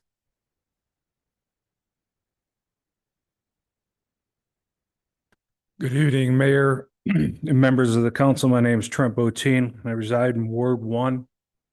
I have observed the city council's conduct over several years, and I'm generally encouraged by what I see. But when I see contentious issues, I'm also concerned about what I see. I've been attending regularly since December 8th. And that was the first time I was made aware of the Turnberry issue. During that time, I've heard multiple people speak against this issue. What I've not heard is a single person speak in favor of it. And I have to ask you, what is the will of the people here? It seems fairly straightforward to me. With respect to the deer management issue, it's quite similar. I hear a lot of people speaking against the conduct of the approach that was taken on this issue. And on December 8th, it was encouraging to see that it failed to pass, and then it was directed back to Public Works. However, that conversation has not happened. We're 90 days into a 120-day window that they were afforded to engage in dialogue, to consider alternative solutions, and that has not happened. And what's going to happen is come 120 days, you guys are going to get some sort of feedback from them in the form of report, recommendations. And I want you to remember that they're not based on any dialogue. They're based on ignoring the desire of people to engage in conversation of our community, to achieve low cost or no cost solutions to save our tax dollars to be better spent elsewhere. I'd like to close my comments tonight by thanking Councilman Vanek for recognizing that it's through transparency that the trust of the public is retained. And if you're not engaging in public dialogue with rational and reasonable back and forth, then that trust is going to be lost. Hope moving forward, that is not the case on this topic, because as it had been brought out, this is a topic that is of importance, and it has been around for an extended period of time. So to waste 3 months when you're only given 4 doesn't seem like a approach to resolving this issue moving forward. I thank you for your time. Thank you. Next speaker, please. Ken Mezzanez, Turnberry Place.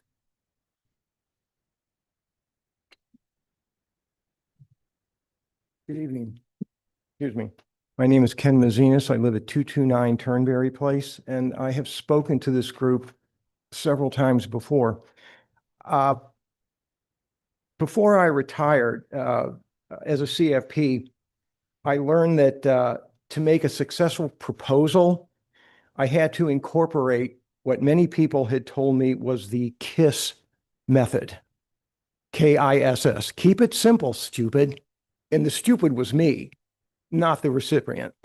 And so I thought about this a lot, and I've got to say, the people that have spoken tonight already, they're really good. I mean, they're really good. However, I thought, what is the essence of what we're talking about? How can we put it in? Is it possible to put it in one word? For Turnberry Place people, it's safety. That's it. Safety, safety. That's all it is. So now I'm asking you, any board member up here, can you tell us in less than 5 words why this has to be done? Why this has to be opened again? Go ahead. The floor is yours. 5 words or less. I think I could put it in 5 words or less, but as was said, we have to keep this okay in speech. Let me go this way. Let me see if I can put this even in a simpler way than 1 word. Can I see a show of hands in the room tonight that want to keep Turnberry Place just the way it is? Can you just raise your hand? There you go. Everybody looking? Now, on all fairness, can I see a show of hands from the people in the room who want to change it? Go ahead. Come on, put it up. Let's go. How about up here? Am I making my point? You know, let me say this. Sometimes it's best, I have found, when I was trying to sell something, to bring up something from history. I really like the fact that Abraham Lincoln and Mark Twain were mentioned tonight, but I'm going to go back even further than that. I mean, really far back. And I believe I've got something that may hit the nail on the head. Acts 9, verse 5. Saul of Tarsus was on his way to Damascus, and he wasn't there for any good reason. He was going there because he had evil in his heart. And suddenly he was blinded and he fell to the ground. And Jesus came and said, "What? Saul, why do you kick against the pricks?" Friends, are we kicking against the pricks this evening? Is that what you're doing? There are certain council members that keep kicking against the pricks. The people have spoken. Listen to them. Please, when you vote tonight, don't kick against the pricks. Thank you. Thank you. Next speaker. Megan Jackson, Turnberry Place.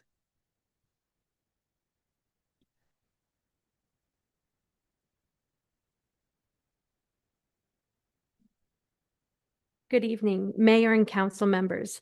I'm Megan Jackson, Ward 2. I've sent you all an email earlier today asking you to take 5 minutes to drive through our streets before casting your vote this evening. And I hope you were able to do that. Thank you to those of you that responded.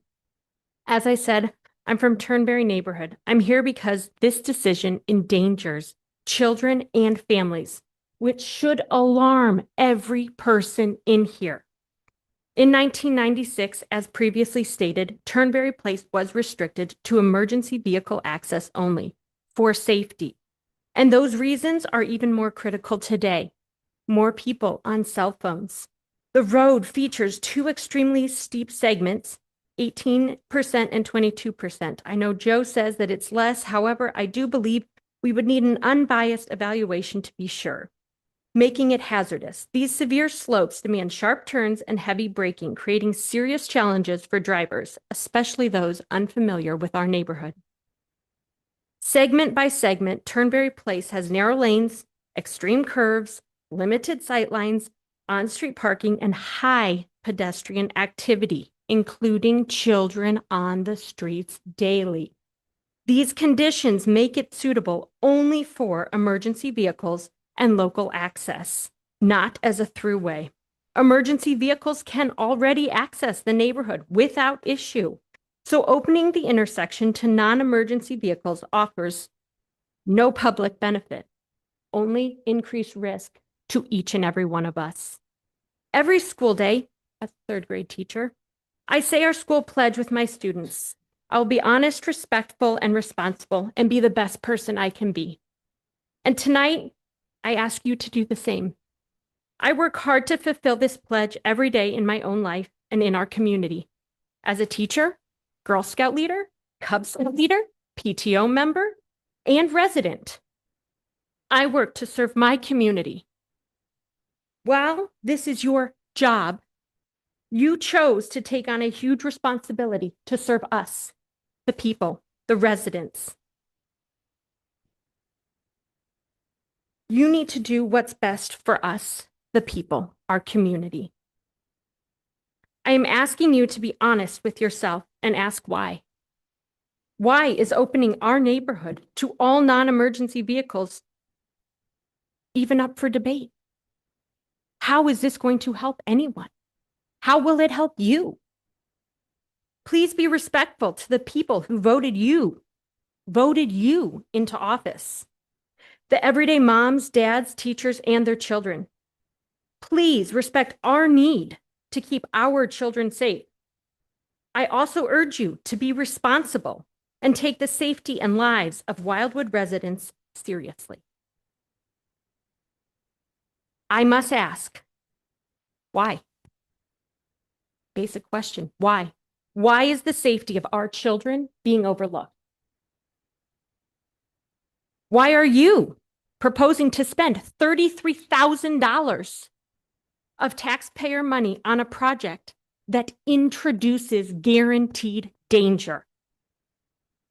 Why are you, our elected representatives, not listening to residents who voted you in, who chose this neighborhood precisely because it was a quiet, safe street? And again, as asked before, who wants this opened to all non-emergency vehicles? I did grow up here in the 90s in Timber Ridge, as Dodwell knows. I remember the chaos before the intersection was restricted. Drivers speeding through Turnberry to save a minute. That behavior will return, as it always does. This is not just a shortcut, it's our neighborhood. It's where children ride bikes, families walk, and people should feel safe. If for some reason you are still unmoved and choose to vote to open our neighborhood to non-emergency vehicles, then I certainly hope in the future you will also be willing to spend more taxpayer dollars to add in speed bumps, to provide police to monitor the speed and people running the stop sign, which already happens. Spending money to make our neighborhood more dangerous is completely unacceptable. I urge the council to prioritize safety, fiscal responsibility, and the voices of the residents who live with the consequences of this decision every day. Thank you. Thank you. Next speaker, please. Kenzie Jackson, Turnberry.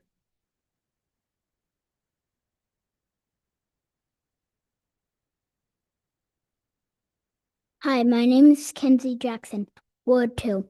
Please keep all streets safe. I love to ride my bike every day and to my friends' houses.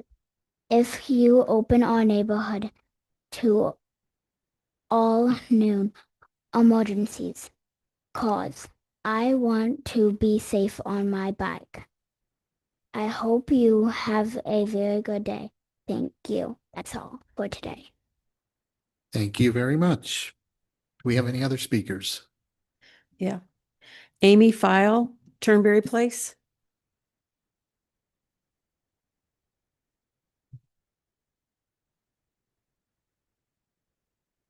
Oh, Gary Schroeder, Turnberry Place.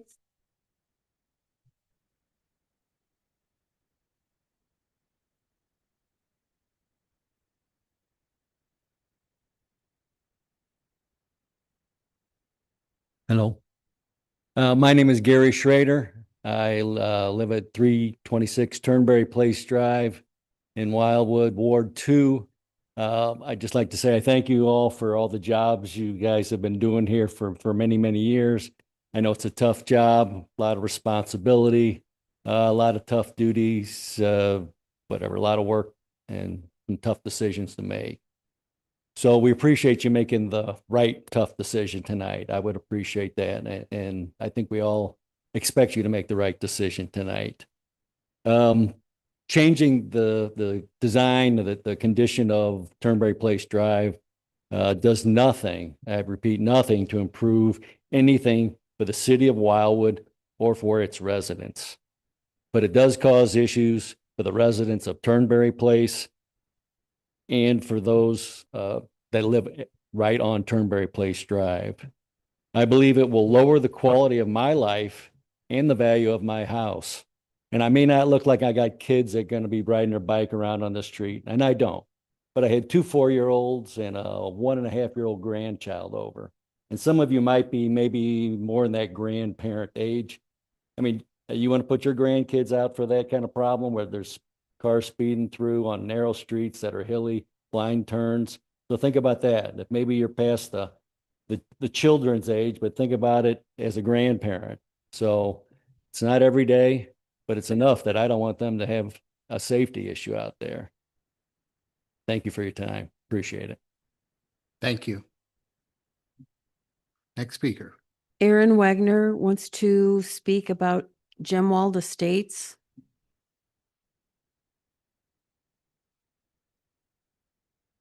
Good evening, Aaron Wagner, BFA Land Surveying. I represent the clients, Corley and Gailey. This is Gemwald Estates Plat 2, just a simple boundary adjustment to better align the lot lines between the two properties. I'm just asking for a second reading tonight. Thanks. Next speaker. Min Young Son wants to speak about Turnberry Place. Hi, my name is Min Jong. I live in Turnberry Place. I didn't prepare anything because I didn't think I was speaking today, but my other neighborhood people have inspired me to speak regarding my experience when I moved into my neighborhood in 2016. It was 10 years ago. I had 3-year-old in my car, and my younger one was 9-month-old-ish back then. It was first winter. I did not know, because this was the first year, anything about how narrow and steep our streets were. It was rainy, turned into a snow kind of day, and it froze everywhere. So work kind of let go. Early, I picked up the kids from the daycare and I went home. And the top of the stop sign, there was a party going on because there were so many cars parked. And I was like, who throws a party on things like this?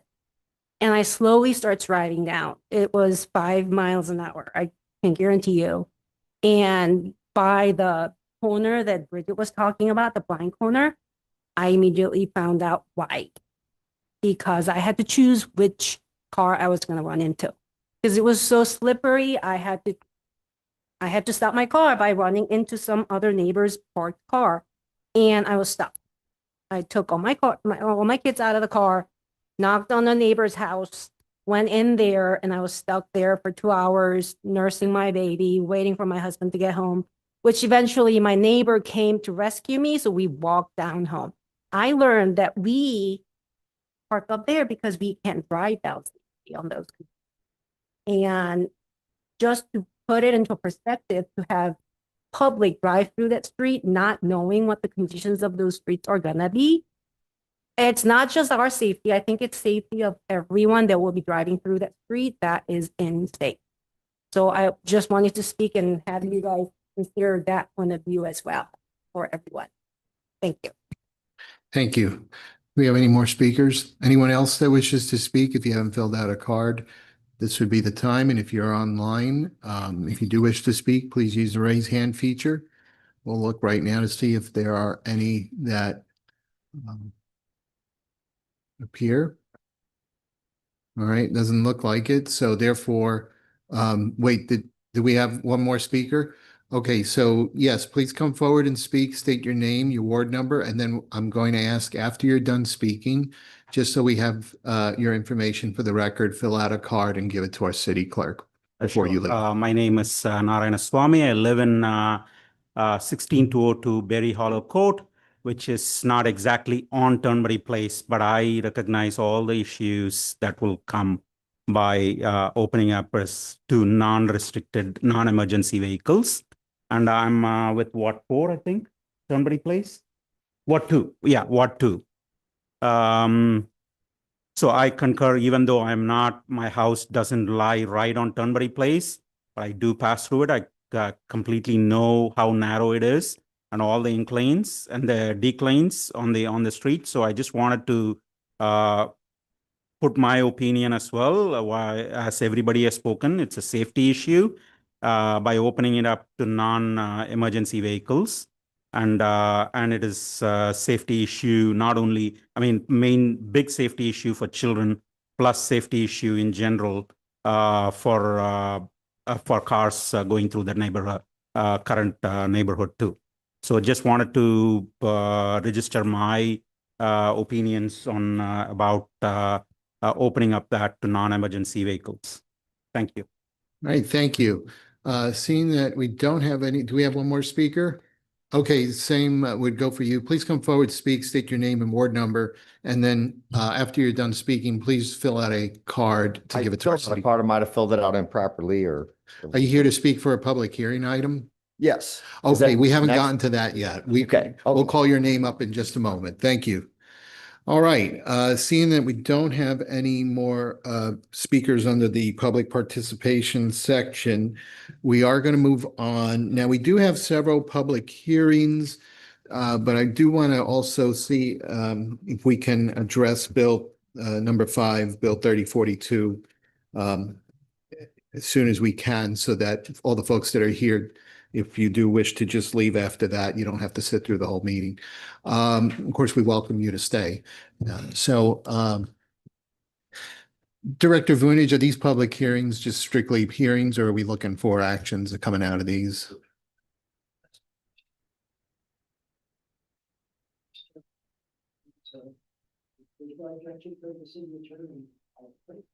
Okay, and I know we have, I think, 1 or 2 speakers, looks like, for public hearing.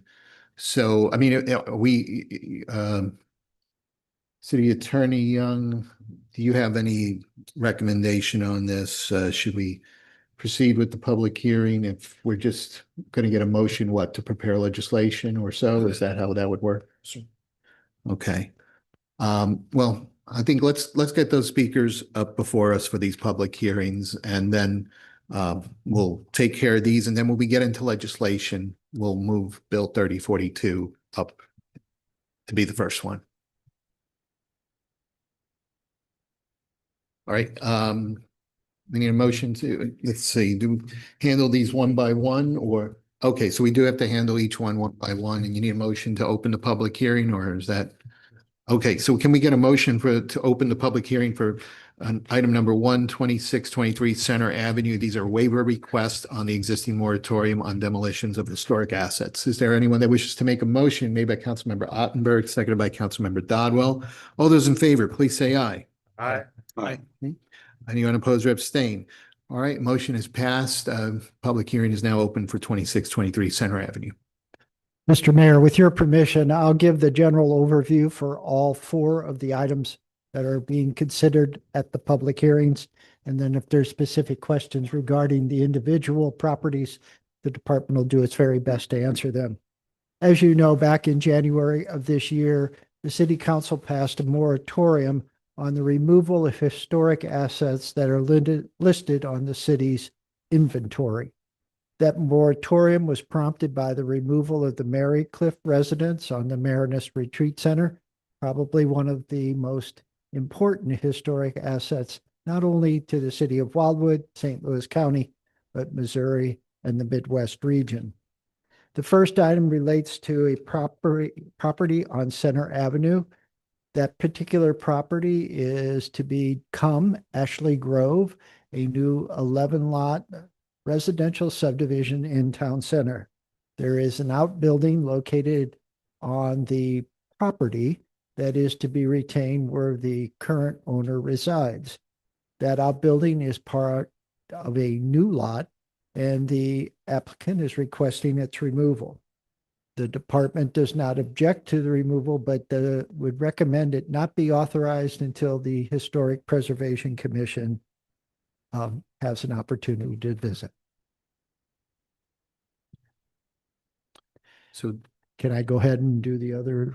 Yeah, and then after you read through, then we'll do, well, we did open up the public hearing specific, I think, for this item. The city attorney said we'll do one by one. So is there any public comment? Yeah, let's see. Do we have any public comment on 2623 Center Avenue? If you're in the room and wish to speak regarding that, or anyone online over Zoom, this would be the time to raise your hand. Okay, seeing none. Director Vunich, do you wish to add anything else regarding this item? No, the department is ready to move on to the next item. Okay, so then we can close this public hearing item out. So motion to close out public hearing item for 2623 Center Avenue made by Councilmember Nine. Is there a second? Made by Councilmember McCutcheon. All those in favor, please say aye. Aye. Anyone opposed or abstain? right, moving on. Next item, number 2 on the list, 18060 Wild Horse Creek Road. Can I get a motion to open up the public hearing for that item made by Councilmember Galani? Is there a second on the motion made by Councilmember Roboleski? All those in favor, please say aye. Aye. Anyone opposed or abstain? All right, the hearing is open. Mr. Mayor, again, a request for demolition of a historic asset that's listed on the city's inventory, the inventory being required by the ordinance that established the Historic Preservation Commission. In this particular instance, the Historic Preservation Commission has visited the property and recommended that the demolition proceed forward. Is there any public comment? Okay, is there anyone that wishes to speak? Richard Ridgely. Okay, please come forward. Same as during public participation. You have 5 minutes to speak. Please just state your name and ward number for the record. Thank you. Good evening, Mayor and members of the City Council. My name is Richard Ridgely. I reside in Ward 2, or I'm sorry, reside in Ward 3. I am requesting a waiver for the current demolition moratorium regarding the property at 18060 Wild Horse Creek Road. In June of 2024, we did receive approval for the Historic Preservation Commission to proceed with demolition of the structure based on that approval, we move forward in good faith with planning, contractual commitments, and financial investments necessary to complete the project. We have now completed all necessary reparations and are fully ready to proceed with the demolition of the structure. Significant time and financial resources have all been invested into this project in reliance on our ability to move forward with the work. We have additionally, entered into a signed agreement with the customer whose contract is contingent upon the demolition of this existing house. The delay caused by the moratorium has placed this agreement, as well as the investments already made into the project, at considerable risk. Our hope is to move forward responsibly in full compliance with all applicable safety and regulatory requirements set forth by the Historical Preservation Commission. And granting a waiver in this case would allow us to honor our contractual commitments and prevent financial hardships resulting from circumstances outside of our control. We respectfully ask the council to consider our request for an exception to the moratorium. And yeah, we appreciate your time and consideration, and thank you for your service to the community. Thank you. Thank you very much. Anyone else that wishes to speak on this item? All right, anyone online, please use the raise hand feature. Okay, seeing none, Director Vunich, what would you like to add? If there are no additional speakers, the department would respectfully request the public hearing be closed. Okay, can I get a motion to close this public hearing item made by Councilmember Galani, seconded by Councilmember Ottenberg. All those in favor, please say aye. Anyone opposed or abstain? All right. Mr. Mayor, the next item relates to Maple Avenue. Okay, can I get a motion to open up the public hearing for item 2610 Maple Avenue? Made by Councilmember McCutcheon, second by Councilmember Mabry. All those in favor, please say aye. Anyone opposed or abstain? All right, that motion, public hearing is now open. Mr. Mayor, in this particular instance, again, the Historic Preservation Commission has visited the property and has recommended that the existing dwelling be removed. After public comment, the department will be available for any questions. If anyone that wishes to speak, anyone that wishes to speak online, please use the raise hand feature. Right, seeing none, Director Vunich. Again, with respectfully, the department would ask that the public hearing be closed by motion and vote. Okay, can we get a motion to close the public hearing made by Councilmember Marshall, seconded by Councilmember Vanek? All those in favor, please say aye. Aye. Aye. Anyone opposed or abstain? All right, that public hearing item is closed. We'll move on to the next one. Again, Mr. Mayor, with your permission, I would respectfully request that the matter be opened at public hearing. We get a motion to open up the public hearing for 18410 St. Albans Road, J.P. Connell House. Made by Councilmember Dodwell, seconded by Councilmember Trottier. All those in favor, please say aye. Anyone opposed or abstain? All right, the public hearing is now open. Mr. Mayor, members of City Council, the Department of Planning met with the property owner today, as Keith and I, and I think we've made progress on the retention of the J.P. Connell House. Therefore, the department is respectfully requesting that this matter be postponed and the public hearing be held open to the next city council meeting. Okay, so any discussion? Otherwise, we'll look for a motion, what, to postpone? To date certain, which I believe is April 13th. Okay, can we get a motion to postpone this public hearing item to April 13th, made by Councilmember Galani, seconded by Councilmember Marshall? All those in favor, please say aye. Aye. Aye. No one oppose or abstain. All right, this public hearing is postponed. Mr. Mayor, with the conclusion of the public hearings and public comment received on one, the department would respectfully request the authorization to prepare legislation for the 3 properties that have been identified for demolition. Okay, so looking for a motion to prepare legislation for the 3 properties identified for demolition. That's correct, sir, and thank you. Okay, made by Councilmember Dodwell, seconded by Councilmember Ottenberg. All those in favor, please say aye. Aye. Aye. Any oppose or abstain? All right, that motion passes. Thank you, Mr. Mayor. Great, thank you very much. All right, moving on to legislation. We're going to go into unfinished business. If I can get a motion, I would like to change the order, given the number of speakers that we've had, so that we can address number 5 on the agenda, which is listed as bill number 3042 first, and then we'll resume the agenda. Can we get a motion for that? Made by Councilmember Ottenberg, seconded by Councilmember Trottier. All those in favor, please say aye. Aye. Anyone oppose or abstain? Okay, the motion passes. So we'll now move into legislation, unfinished business, and we will handle number 5 on the list, which is Bill 3042. We have, can we get a motion for the second reading of Bill 3042? Made by Councilmember Ottenberg, seconded by Councilmember Trottier. All those in favor, please say aye.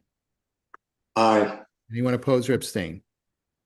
All right, Bill, please go ahead and read second reading of Bill 3042.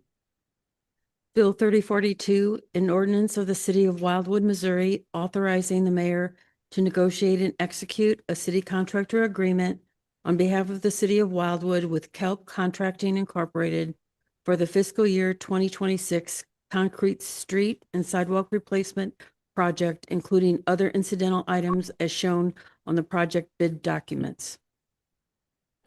Okay, Director Brown, do you wish to come forward and add any information that's been provided regarding Bill 3042? Thank you, Mayor Garitano, council members. I know we've had a lot of discussion about this topic. I didn't have any additional information to provide to you tonight. Certainly, if there's any questions or any additional information you would like clarified based on all the discussion tonight, I'm available for that at this time. All right, thank you very much for that. And I've asked the city administrator to also speak to regarding the item Bill 3042A that is in the agenda. Yep. Thank you, Mayor. And this is in connection to the Bill 3042A. Following the meeting at the last month City Council, where it was discussed if there's an ability for Kelp Contracting to possibly separate out this work from the overall project, the work that has to deal with Turnberry. Nonetheless, we did reach out to the contractor to see if that is possible, and the way it would work is not necessarily reducing the amount allocated total for the contract, because it was mentioned that that was part of their overall quote. That was what was put in, but we could take the quantities that were taken originally from the RFP and then put those towards general road maintenance, because we were in the actual bid documents themselves, we had quantities broken out for the Turnberry project as a cumulative whole. So the idea tonight in that amended version would be to pretty much take those quantities and place them towards general street maintenance. So 2 options tonight that can be disregarded completely. There is a bill on the floor right now that has to get a second reading, or doesn't have to get a second reading, but that is the bill that gets read. And then at that point, the department really wanted to provide an option to the council just so we can make sure that we have a concrete street slab project going forward in 2026. Thank you. All right. Thank you, City Administrator. So we do have Bill 3042 on the floor right now, but as the City Administrator mentioned, if there is a motion for amendment, then to bring up Bill 3042A, then that would be the bill. Otherwise, we still have the main bill on the floor. So right now we have the floor for open up for discussion. See 2 hands right there. Councilmember Ottenberg. Do you wish to speak? Yes, I want to make sure I follow the proper procedure here, so I'll look for guidance from the city attorney where necessary here, but I would like to make a motion to approve the amended bill 3042A, which removes the funds that would be purposed for the removal of the barriers on Turnberry and put them back into the general street maintenance fund. And if this is approved, then it would leave the entrance to Turnberry closed. That's my motion, if that makes sense. If I may, Yeah. just to restate the bill, I believe what the motion would be is to amend Bill 3042 consistent with 3042A. Yes, sir. So is that your motion you intend? to Yeah. make? Okay, so you need a second. Is that also your intention, Councilmember Trotter? Yes. Okay, so right now we have then the amendment on the floor for discussion. So at this time, this would be the appropriate time for discussion. Councilmember Galan. Yeah, I had a question. And City Administrator Lee, you and I talked about this multiple times over recent months and most recently after the last meeting and then just today again. But for the record, I'm in support of the amended version of the bill, but I also wanted to address the policy that we passed last summer, which is what kind of brought this whole thing up. And I wanted to see if there was a way that we could go back and prepare for a future meeting, an amendment or a revocation or something to that policy that would negate this from becoming an issue again in the near future, so we don't have to keep revisiting this. Yeah, I mean, in this case, if you were to, just to provide a little clarity on the 3042A, if the amended version is adopted tonight, then that doesn't change the staff's recommendation from the criteria outlined in that policy. The street would still be recommended from the staff side as needing to be removed. So it would be sitting out there in the ether, if you will. If the council would want to bring that back, they have the right to, with a simple motion, to bring back the policy or the ordinance, depending on what the council believes to do tonight. So would that require a separate motion Yeah, after this is settled? That would, well, I'd defer to the city attorney, but I would recommend a separate motion. After we're done. Anything else, Councilmember Galani? All right, I have Councilmember McCutcheon and then Councilmember Marshall. And then let me make sure we get this down. We got McCutcheon, we got Marshall, Ottenberg. Anyone else at this time? Tried here? Okay. Go ahead, Councilmember McCutcheon. Yeah, I want to make sure I have this correct. Number one, the city has an ordinance that says public streets are not allowed to have gates and must remain open. Is that correct? That is correct. And what we're saying now is that we will keep, if we do 3042A, we will keep Turnberry Place open. If the amended version is adopted, then that would technically keep it closed. Keep it closed. Yep. But only because of the concrete work. Yes. The ordinance is to keep public streets open remains in full effect. Yes. Correct. That would be correct. What Mr. Galani is suggesting is that we come back and change the ordinance regarding public streets. Is that correct? That is correct. So I believe, and Mr. Galani can correct me if I'm wrong, but Well, I was actually referring to a policy, not an ordinance. yeah, and that was approved via resolution. So that said, what he was saying was to bring that policy back for discussion following this vote. It's going to need a separate motion though, than what we're talking about But here it at is the a time. policy, not an ordinance. We have an ordinance that was approved that established the prohibition on the erection of barriers or obstructions on the right of way, but that is different. What is need to be addressed if the council wished to do so would be a policy for the management of these obstructions, which was approved via resolution. And we could do a grandfather clause looking backwards from the ordinance. It's not necessary to have one once they're dedicated. If they're public streets and they're dedicated public streets, the city can exercise exclusive control over their public streets and how they like. And have them what? I'm sorry. The city exercises exclusive control over its public streets. I'm still confused, sorry. But you're talking about making a policy so that Turnberry Place can remain closed? No, this would be, so we have a policy right now that, so we, just to kind of give a little timeline here, we had a ordinance approved by the city council that prohibited the erection of barriers, and some had thought that that tied in directly here. And if there was a new barrier, it would. But what that was doing after the effective date, any person that put some type of barrier or obstruction in the right of way, that was prohibited and should have been, you know, if an officer or a code enforcement officer was around, would be cited. The secondary component here is the resolution that determined a policy that oversees any current and existing obstructions, how we were to remove those. Part of the ordinance had mentioned that the director of public works and the city engineer has the authority to go out, shall have the authority to go out and remove these obstructions. That said, the policy prescribed how does the city go about doing just that. From there, it's practically going around and looking and grading it based off a criterion. So what Mr. Glani is mentioning is that policy would need to be updated if the entrance was to remain closed to make sure it was consistent. Okay, thank you. All right, we have Councilmember Marshall.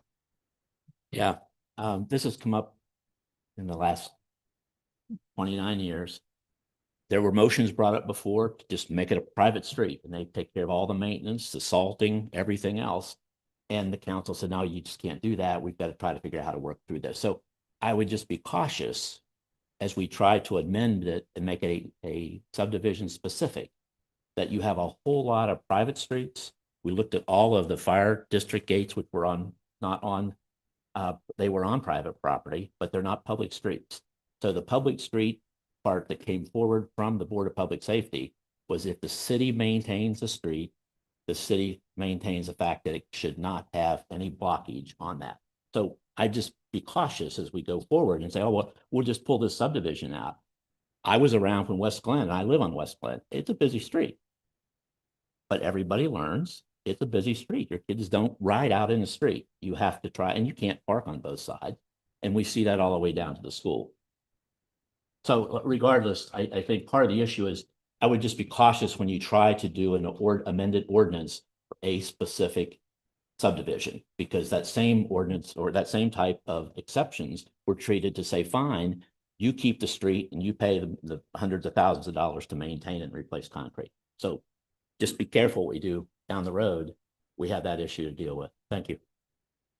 All right, next speaker, Councilmember Onberg. Thank you, Mr. Mayor. I just want to speak in favor of the passage of 3042A, which would allow the Turnberry entrance to remain closed. I'll summarize some of the things that some of the residents have said, hopefully pretty succinctly, but a couple of main points. 29 years ago, the county made the decision to leave that entrance closed, and people obviously bought homes over in that area, knowing that the street was closed, thinking that it was going to enhance the safety of themselves, their families, and now their lives are being disrupted because we're talking about opening that entrance up. Particular council member said sometime back when working on legislation to do away with closed-in streets here in the city, that the legislation was meant to be forward-looking. So I think any reasonable resident here in the city would take that to mean that it's not going to be retroactive, and especially the Turnberry residents would take that to mean that it's not going to impact the entrance to their street. And now, unfortunately, they're finding out that that may not necessarily be the case. There's a common concern that's been expressed by a number of council members regarding the frequency with which we have to discuss various topics on this council. Well, Turnberry has come up with a number of times. One of the things we could do tonight is stop this debate once and for all, pass 3042A, let the Turnberry residents go home knowing that their street is going to remain closed and knowing that they don't have to plan on trying to come back here on another Monday night. Then I guess the last thing a couple more things I would say is, I guess I would ask all the council members here, just for a moment, forget you're a council member, Forget you're representing a particular ward. Imagine you're a resident over in Turnberry with a family. We've lived over there in peace for a number of years. Now you hear that the end of your street is going to be opened up. I think if we're honest with ourselves and we put ourselves in the place of a Turnberry resident, we would have to say that we wouldn't like it. To Mrs. Jackson, who invited all of us to come over and drive the length of Turnberry, I can go her one better. I actually walked it several years ago, the entire length, and I can attest to the gradients of the hills over in that street. So once again, let's pass 3042A. Let's keep the Turnberry entrance closed. And then the last point I'll make, and I'm going to make this somewhat tongue in cheek, how can any member of this council say no to a mother of 4 children?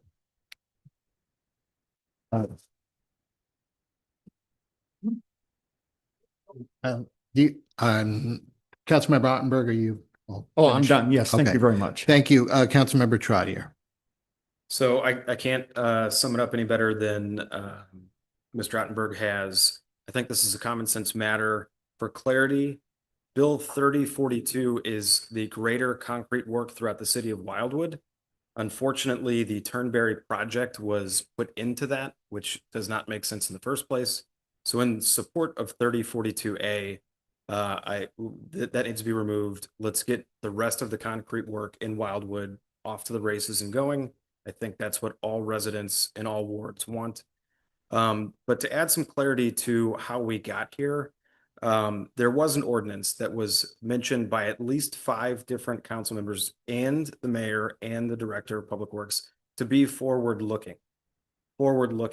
We gave an assurance to Turnberry residents that passing that was targeting developers and not looking back retroactively at closed entrances with the ability to open them. After that ordinance, a resolution was passed, a policy that Mr. Galani is speaking to, which gave the Department of Public Works the ability to grade said closed entrances. And I don't think there are any other that exist other than Turnberry. I may be wrong on that, but this is the only one. And to Mr. Galani's point, I think we need to revise that and put this matter to bed. There are lots of important things that we need to work on. There's nobody that wants this open. This needs to be voted 3042A to keep Turnberry closed. Thank you. Just kindly ask to hold the applause. I'm sure we're going to have more speakers. Do we have anyone else that wishes to speak here on council? Councilmember Farmer. Yeah, thanks. So as the rather regular face of this issue, I want to assure everybody, and I did this earlier with an email, I don't have a personal agenda to open or not open Turnberry. That's not what any of this is intended to do. My role as chair of the admin PW committee is to push forward and enforce the policies that exist within the city. So I will ask this question.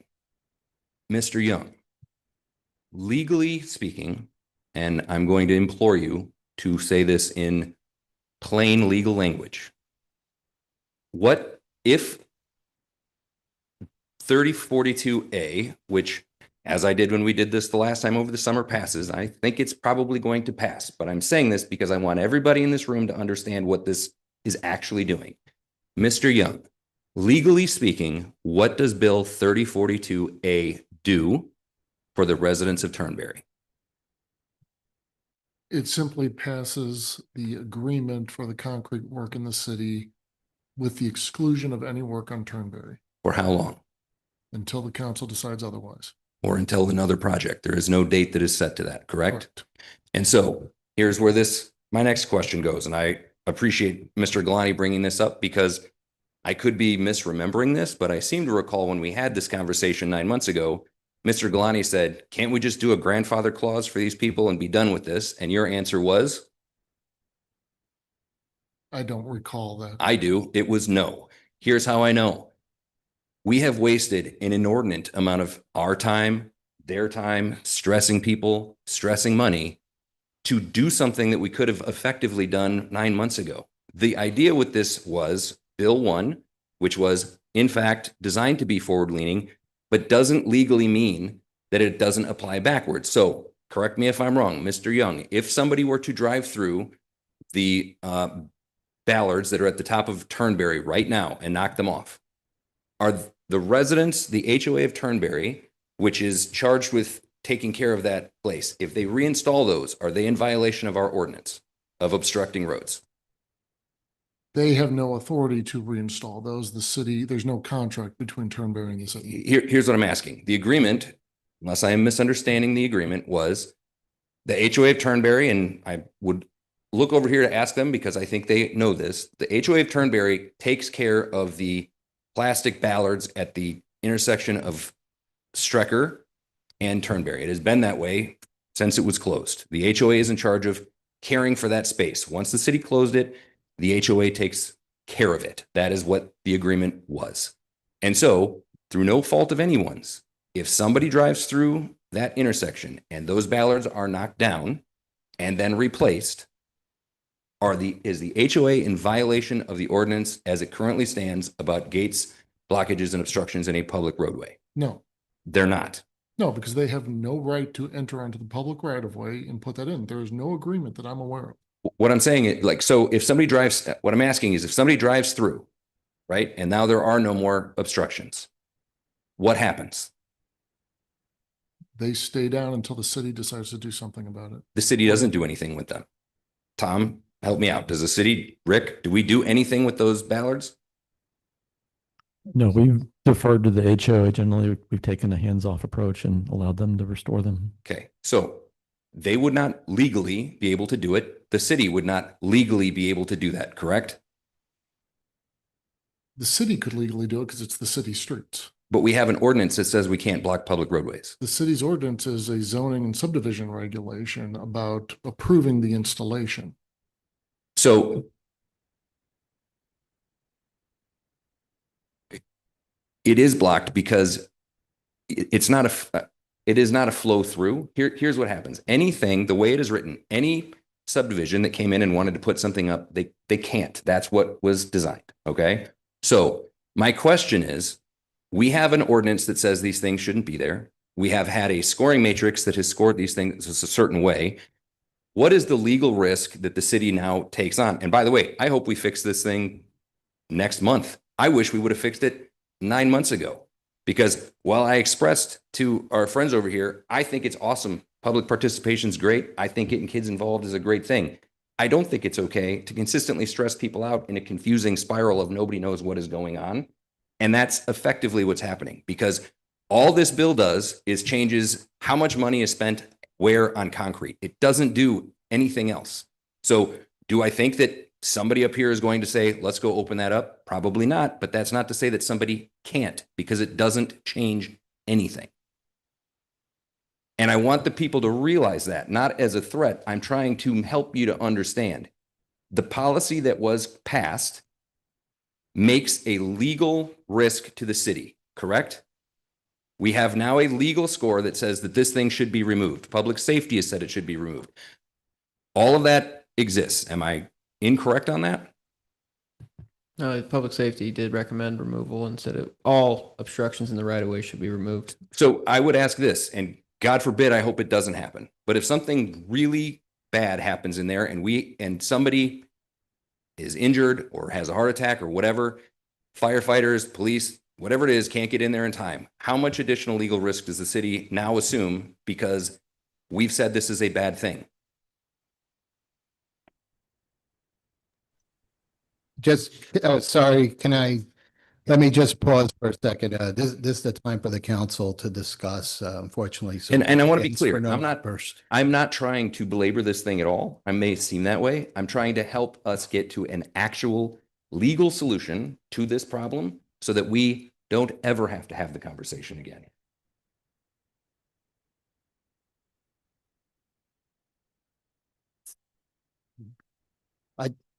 I may hang on just a moment. I do need to just keep order here in the room. And so unfortunately, public comment is already closed, but the council can now discuss. So again, I'll ask again just to direct your questions. So my question is, Mr. Young, is the city assuming any additional legal risk by leaving this the way it is with the information that we have? I'm not in a position to address that at this time. Sure. All right, Councilmember Dodwell. With that being said, can we have some legal perspective for our next Admin and Public Works meeting so that we understand what the impact is going to be? That doesn't mean that we have to change what we're going to vote on right now. I think the question is, how do we ensure that we have things in place that do not hold the city in harm or the HOA in harm? And we don't have to have an answer tonight.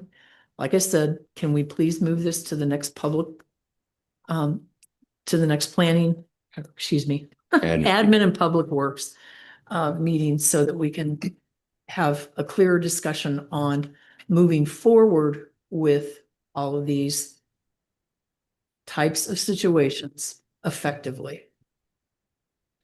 Can I add one more thing just as an aside? And I do appreciate, I can't remember who offered it, but I appreciate the woman who volunteered to go out and shovel that intersection. That's a very nice offer. That's not how a city public road works. So one of the big concerns, which I have voiced repeatedly, is when we have big snowstorms, the snow gets plowed up against those delineators. That is meaning that emergency vehicles aren't able to get through. So while I appreciate you guys wanting to go out and shovel it, if one of you were to get hurt or something bad were to happen, again, that comes back on the city. I'm not saying we shouldn't do 342A. I'm saying we shouldn't be in this conversation at all. We should have had this fixed 9 months ago. All right, do we have anyone else that wishes to speak? Councilmember Kranz, you have your hand up. Please go ahead. Yeah, I'm getting confused now. This is a legal question, and I'm not sure why it is. I look at it as a grandfathered in situation.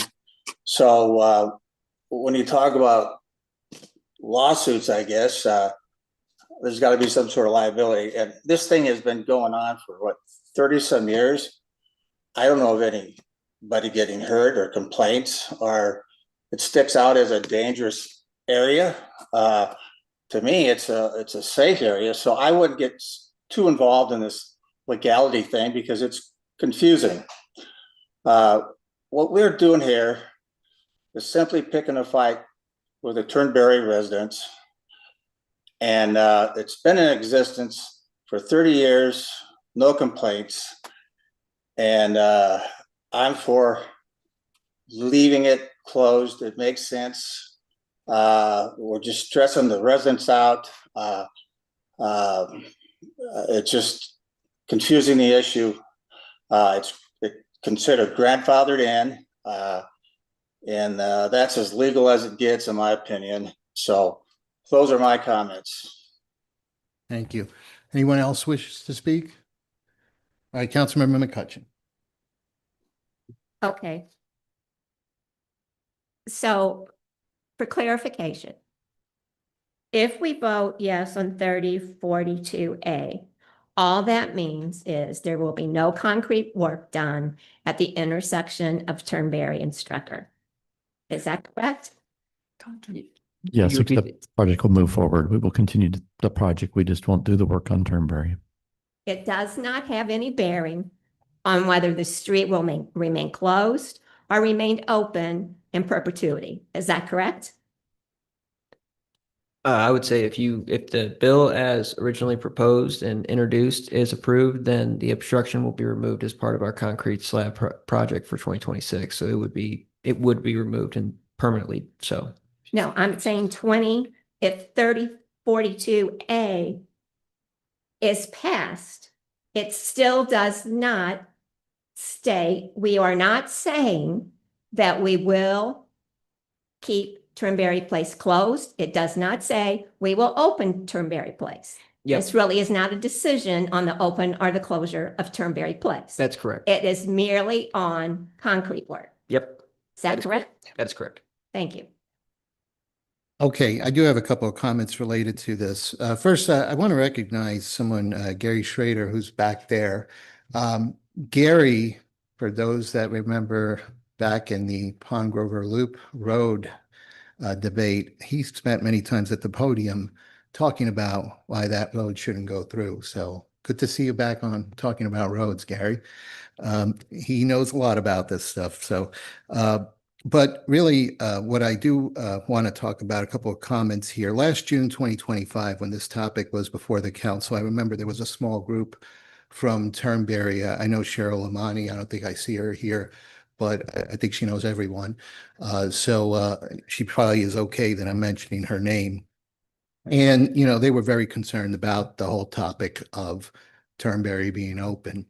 And, it was, at least my understanding in having some discussions with council members, that this was forward-looking.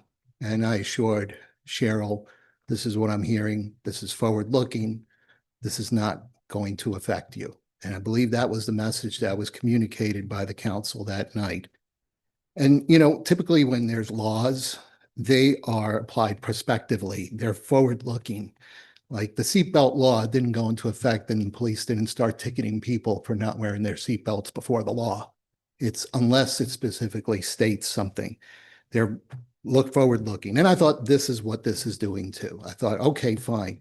If we're going to prevent these issues from popping up in the future, let's have this policy that is forward-looking. Unfortunately, July, I was not here, but I heard when I was on vacation, I think I even caught it watching the meeting, that all of a sudden the council was moving forward and looking at ways on how to estimate what the cost would be to open up the road. I was deeply disappointed.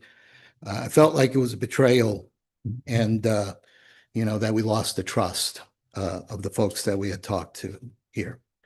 Most recently, seeing this item in the road maintenance budget, I thought it was quite interesting because typically a project is a unique endeavor that has a beginning and an end. That is the definition of a project in project management. And yet we're kind of putting it into this maintenance budget to figure out a way. I know the intent was to save money, but then it affects the budget going forward in years because now that money's baked in. And I'm sure when Rick looks back and says, well, how much do we need? That money's baked in there. So that was kind of interesting how that was there. We have not had anyone, I know when we typically have topics, we're either going to have a evenly split room where we have people for or against, but yeah, I have not seen a single person who's really come forward from the public asking for this road to be opened. And, I think if the council really felt strongly about it, I would say then vote on it separately, pull it out, vote on it separately and go on record whether you want to vote for it up or down, rather than embed it in 3042 as presented tonight. So, I really feel like we need to step in and work on restoring this trust. And, maybe we need to accept it's a bad policy. Councilmember Galani mentioned something about revoking the policy. Well, wasn't here before, then let's acknowledge that this isn't right. Let's take it away. And I would say even take it a step forward, and probably ties in what Councilmember McCutcheon is saying, then cement it. Let's pass something that says we're not going to deal with this question about this road ever again. And that way it'll be done like this for the rest, for the future. So maybe that might be something to consider. And lastly, as mayor, I do have the authority to veto. And I've really never thought about exercise, but I think it's important for the council to know this tonight, because Bill 3042 is the way it is, allocating the funding to open up Turnberry, I would not feel comfortable sleeping at night, because I do hear a lot of issues when it comes to roads and speeding. And Councilmember Ottenberg, you're right. I've walked on that street. It's quite steep. And so I feel that, I would have to do what's right, even if it means deferring the road maintenance budget. And unfortunately, I don't think anybody would want to do that. But I think that I can confidently say that if 3042 alone passed without the amendment, I would veto it. I would say that because I think we have to do what's right for the residents. I think we just need to accept the policy isn't ideal, doesn't work. Let's put this issue to rest that we've been talking about for now coming up on a year, and let's move forward. We've got a lot more important things to do. This road has been this way for 30 years. people that decided, I guess it's called factual information 29, 30 years ago. Well, they made that determination. So I guess we have to accept that and leave it as is. So those are my comments. And therefore, as I mentioned, yeah, if it was, I would like to see the council pass the amendment. Certainly, if it doesn't pass the amendment, fortunately, I will veto Bill 3042 on its own. Thank you. Point of clarity, not the only time because nobody could have said better. That microphone? Thank you. I owe someone $1. My understanding was that, and this came from another action, you can't go around not reading the second reading of a bill and sticking in an amendment that replaces it before you voted on the second reading of the bill. So we're talking about making an amendment number A, which is already listed as an amendment here. But now we're saying this time, we don't have to even vote on the second reading of 3042 with no suffix. Yeah. Well, we start with 3042. So that's the main bill that's on the floor. The amendment has now been put up for discussion. So we have the amendment before the floor. So City Attorney, correct me if after this discussion concludes, we do a roll call vote of the amendment. Okay. To consider. And then after the amendment roll call is complete, whether it passes or fails, then we go back to the main bill, 3042. But if 3042A, which is the amendment, passes, then that will be the one that will apply going forward. Does that help? Only slightly. We'll That guide you along the it's way. clear that, that I'm incorrect. This is a perfect opportunity to provide for the, audience. The only chance I'll get to speak in this venue. You can't comprehend what you've already stated, the obvious.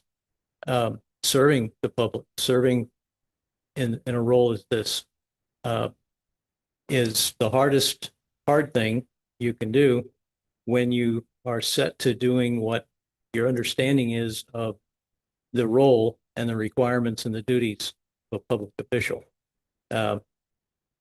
And what this meeting has done singularly is a benefit for me, and I think is a benefit for the council, is to realize how screwed up this whole thing has been for this long. And if it wasn't for the constant attention being shown, it would have been my legal and moral requirement, not anything that I could say, well, I'm going to bow to political expediency and I'm going to be a no vote because I know all the others will vote for it and I get to be the hero. I'm not allowed to do that. That's not my upbringing. So tonight, I get the pleasure of being able to say that I not only represent the other 3,300 voting members of Ward 2, I'm being given the privilege to be able to do the right thing, which I have wanted to do all along. And I'm going to be voting for the approval of thing with the A on the end of it, which serves a small fraction of Ward 2, and not at the detriment of any one of the 3,300 others in my ward to be able to say otherwise. I can just slam them down cold. Sorry to have taken as much time, but this case has brought this on.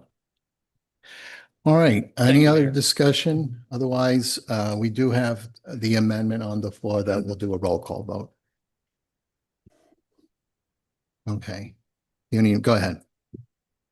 Councilmember Farmer. Wait, actually, can you read the title? You vote on reading it. No, you don't. Okay, so therefore, then what were you talking about? All right, City Attorney, then you okay? Then we'll proceed with roll call then. 3042A, right? 3042A is the amendment. We did a reading, a voice vote. It was on the floor. It's on the floor for discussion. So, okay, It's an amendment to the bill. okay, so go ahead. So we're voting on the amendment 3042A, There'll be a right? roll call, yes. Okay. Councilmember Farmer, No. Councilmember Dodwell, Hold on just a moment. We have the city administrator make sure that before we vote on this, everybody just gets one last reminder. So Colleen knows too, with your permission, Mayor. All right, so 3042A is all it's doing that's different than the original bill is changing those quantities and not including the quantities for the turnberry removal. That is 3042A. 3042 keeps the work as it was originally planned. Right now, we're doing the amendment. I just want to make sure that's clear. right. I do apologize. I see Councilmember Rambo, you have your hand up. Did you wish to speak or is? Yes, sir, I sure did. I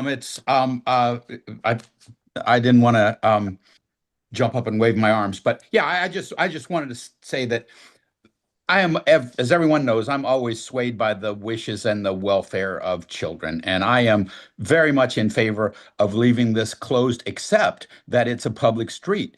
I think that's more important in terms of legal exposure than we're accepting. But my steel trap legal mind is challenged to come up with a solution. But I do think maybe it's as simple as an agreement, a special agreement with the HOA that we're allowing them to do this, and that that may indemnify us from the future concerns that the folks on the side of legal exposure were expressing. So is that a possibility, or is it way too late since we already started the vote? I think maybe what you're asking for might be able to be looked at separately. Yeah. That's all I'm suggesting. If we can look at that separately, maybe solve this problem and give these folks what they want. That's all I'm suggesting. Great. All right, thank you. I don't think we have any other discussion. We have quite a bit. So can you proceed with the roll call vote? Councilmember Farmer, No. Councilmember Dodwell, Yes. Councilmember Nyan, Councilmember Ottenberg, Yes. Councilmember Trottier, Yes. Councilmember Mabry, Yes. Councilmember Roblewski, Yes. Councilmember Marshall, Councilmember McCutcheon, Yes. Councilmember Rambo, Yes. Can you just turn your camera on and restate your vote? Oh, I'm sorry. Yes. Councilmember Bockert, Yes. Councilmember Kranz, Yes.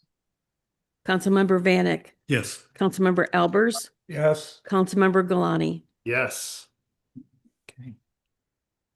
All right, I think that passed. So with the amendment passed now, we still do have to do one more vote, which is back, but again, the amendment has passed. So any other discussion? Otherwise, we're back to the main bill. Okay. You got to read. So You got to read it and vote on it now. No. You haven't read it yet. In second read, it was amended at the second reading. Just not that you have to read it. all right, well, we wouldn't hurt, I guess, if So what if that passes? Yeah, we definitely don't want to read that one. So we'll read that, but the amendment has passed. So remember, we started with the main bill. The amendment gets thrown on top. The amendment did pass. So now the main bill has to pass. Otherwise, the amendment doesn't even go anywhere. But the amendment was in the bill. That's 30, it's already in the whole thing. We just did that. It's an easy, it's either or. On the amendment, well, that is It was the whole bill with an additional section. yes, but it was a different version of the bill. It had a different section, but I would recommend that we had the amendment. Now we should be doing the final passage of said bill, because you're taking the entirety of that document and replacing the first bill.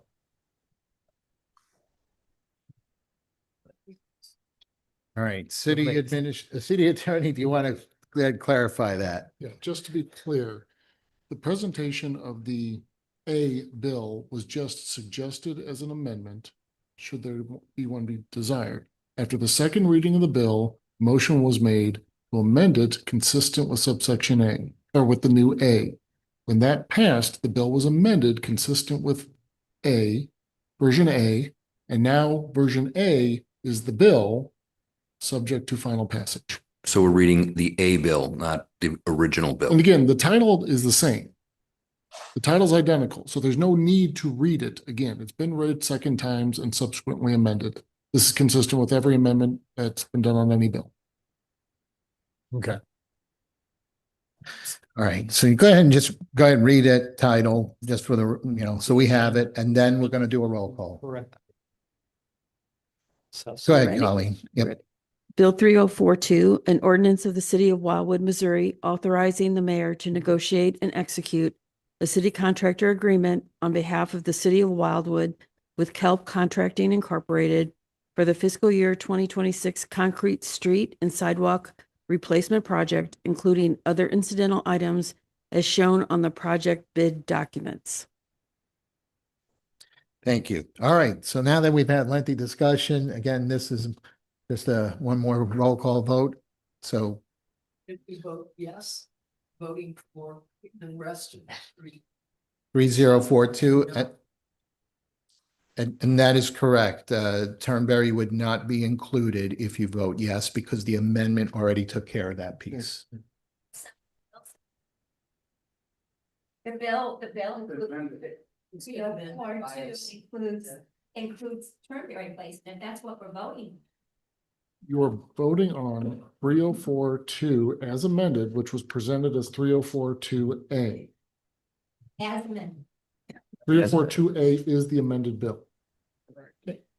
And just to be clear, it's been second read. Now, I will say we do need a motion for final vote because pursuant to the charter, anytime an amendment is made to a bill after second reading, it requires 2/3 vote to have it passed at the same meeting without having to wait a week. So there will have to be a vote for the final passage. Of the amended version. Correct. Okay, so again, we are voting, roll call vote. Anyone else?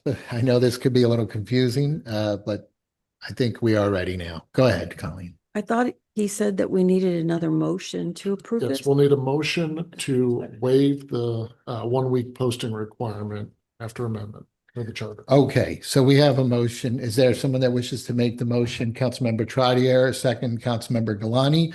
All those in favor, please say aye. Aye. Aye. Oppose or abstain. All right, the motion is on the floor now, so we can proceed now with the roll call votes. Go ahead. Councilmember Farmer, Yes.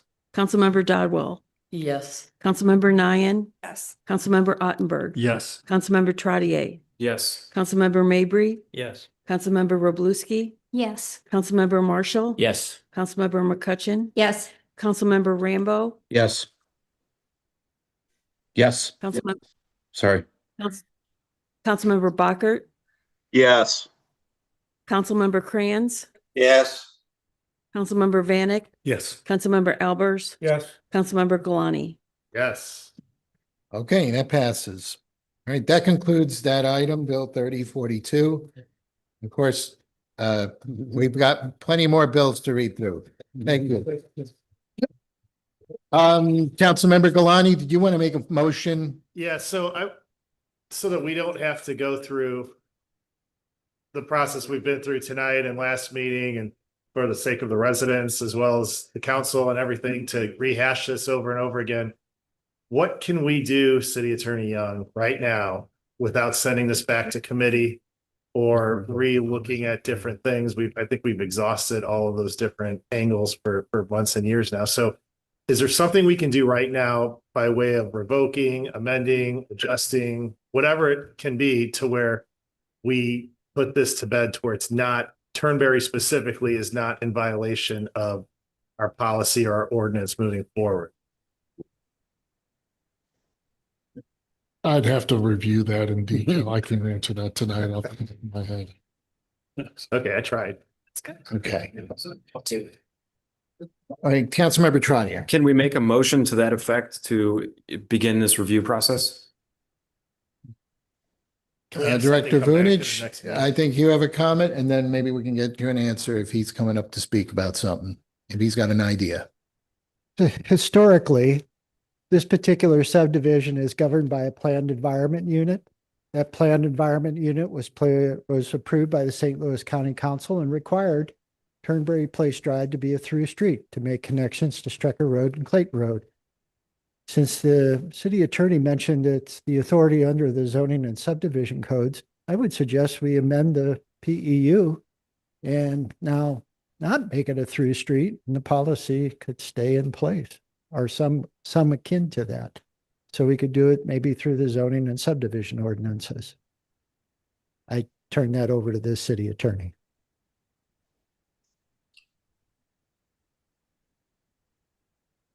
We do have still Councilmember Trotier's question on the floor. And the city attorney, I think, is doing some thinking there about what's been discussed. So I know that there is an intent and the spirit here of trying to just get this resolved going forward. But anyway, even if we did have something, we'd still have to have them on the agenda to actually vote on it. So perhaps we can bring this up. I think we could just handle this maybe at the next council meeting, bring it up either in the work session. I would just And- advocate that yeah. we make it a priority to address it and finally put it to bed. Yeah, and I start think getting- that given that we've had in-depth discussion at the council, I don't feel it's necessary to send it back to a committee. I mean, I think everyone's well versed on the topic and we can address it. So I would say if we can just bring up what we would propose changing in the next work session. Okay. Can you want to make a motion for that? I'll make the motion. All right, motion to, I guess would be address the, direct the city attorney? Direct the city team to bring back to the city council at the next work session meeting in April, a proposed change. Yeah, I'll make Okay. that motion. Is there a second? Made by Councilmember Mabry. All those in favor, please say aye. Aye. Aye. Anyone oppose or abstain? We have one oppose. Okay, that passes and we will move forward with the rest of the agenda. Thank you, and we'll proceed. So back to the main meeting, the main agenda. We have several unfinished business items. For the sake of expediency, I would like to, and again, just kindly ask, just have discussions outside the chambers here that'll help us out. So for the sake of expediency, if we don't have any objections, I'd like to propose that we read in mass the following bills. Let me know if there are any bills that you wish to pull out separately. Bill number 1, Bill 3038. Number 2, Bill 3039. Number 3, Bill 3040. Let's see. Number 6, Bill 3043. Number 7, Bill 3044, and number 8, Bill 3045. So in essence, the remaining bills under unfinished business, with the exception, we already discussed 3042, but we'll also handle 3041 separately. So with that, the remaining bills, do we have any objections if we have a second reading in mass for these bills?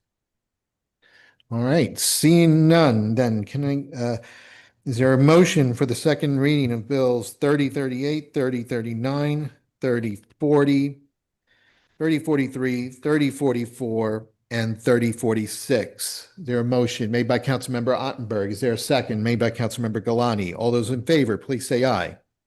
Anyone Aye. opposed or abstain? Aye. All right, Colleen, can you please read those bills? Bill 3038, an ordinance of the city of Wildwood, Missouri, authorizing a consolidation plat of lots 1 and 2 of the Collins Acres, plot book 351, page 556, thereby creating a single new parcel of ground that is 6.7 acres in size, which will be located on the north side of Babbler Forest Road, west of Wild Horse Creek Road, and legally described as being a tract of land in U.S. Survey 1956, Township 45 North, Range 3 East, and to be hereby known as Babbler Forest Square. Bill 3039, an ordinance of the city of Wildwood, Missouri, authorizing the mayor to enter into an agreement with Natalie McAvoy for the management and oversight of the city-sponsored farmers market for the 2026 season. Bill 3040, an ordinance of the city of an ordinance of the city council of the city of Wildwood, Missouri, authorizing the mayor of the city of Wildwood, Missouri, to execute an amended professional services agreement with California Custom Decks for additional repairs to the 2-story accessible slide, and the ramp system in association with it, which are integral parts of Wildwood Community Park's playground area. Bill 3043, an ordinance of the city of Wildwood, Missouri, authorizing the mayor to negotiate and execute a city contractor agreement on behalf of the city of Wildwood with Go Green Lawn and Landscape LLC for the maintenance of certain landscape areas within the city of Wildwood.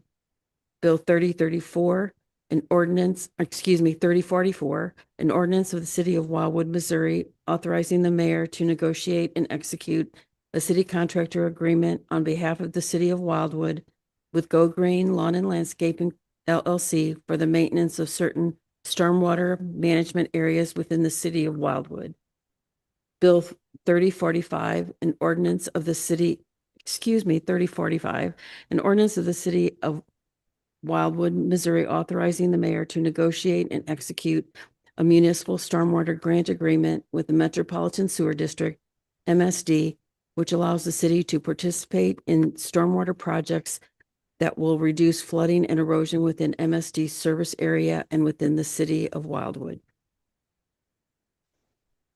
Okay, thank you for that. Do we have anyone that wishes to add any information in it that's already been provided to council, for example? Rick, do you want to come up or do you have anything? Okay. All right. And do we have any questions for Rick at this point? All right. None for you, Rick. Director Vunish, do you have anything else that you wish to add? Or City Administrator Lee?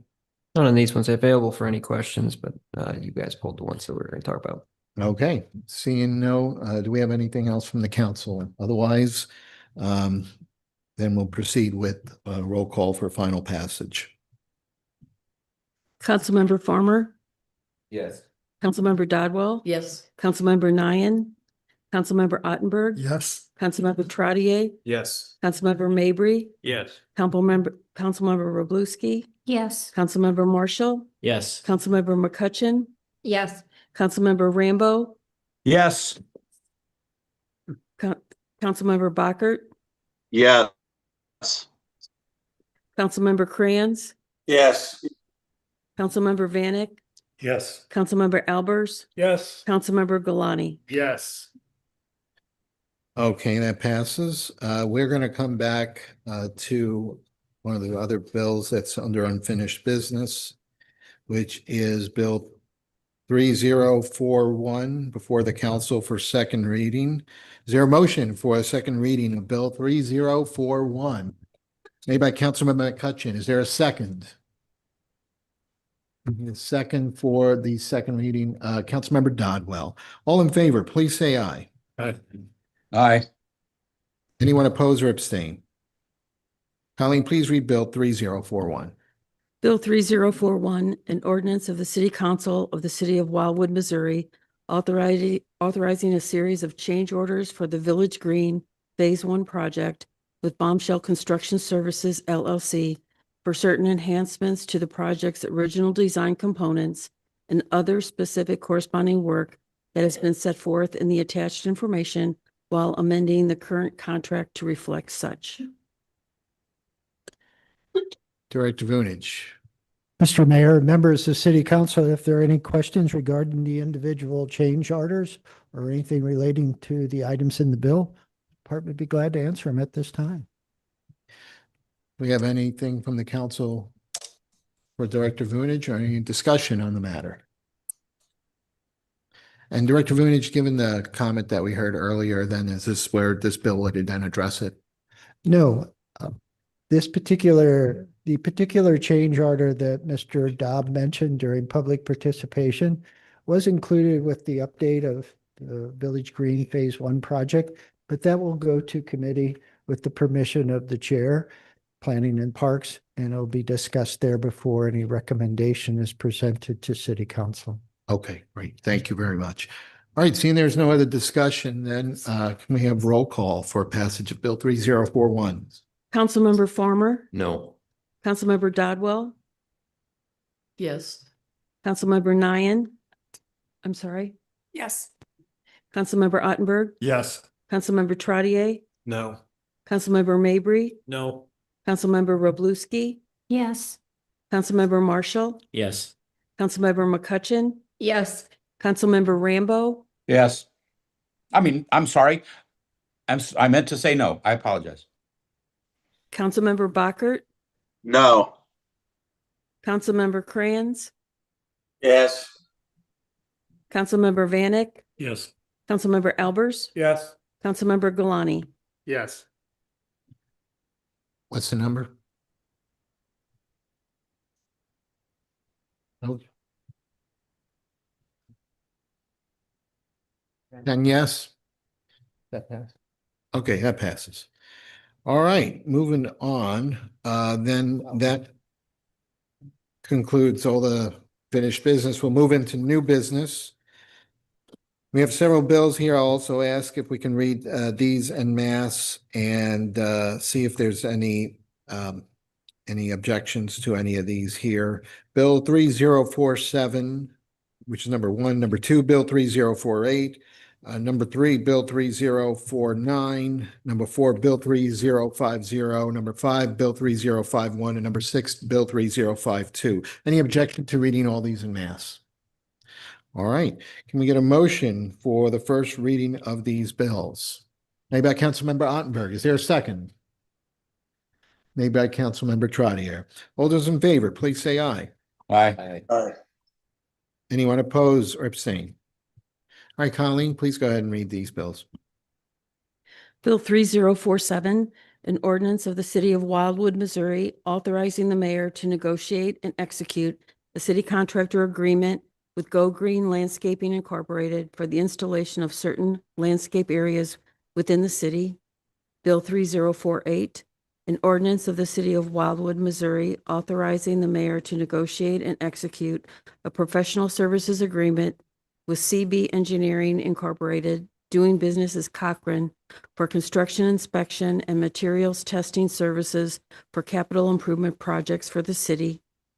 Bill 3049, an ordinance of the City of Wildwood, Missouri, authorizing the mayor to negotiate and execute a city contractor agreement on behalf of the city with NB West Contracting Company Incorporated for the resurfacing of various public streets within the city, including traffic control and other incidental items as shown on the project bid documents.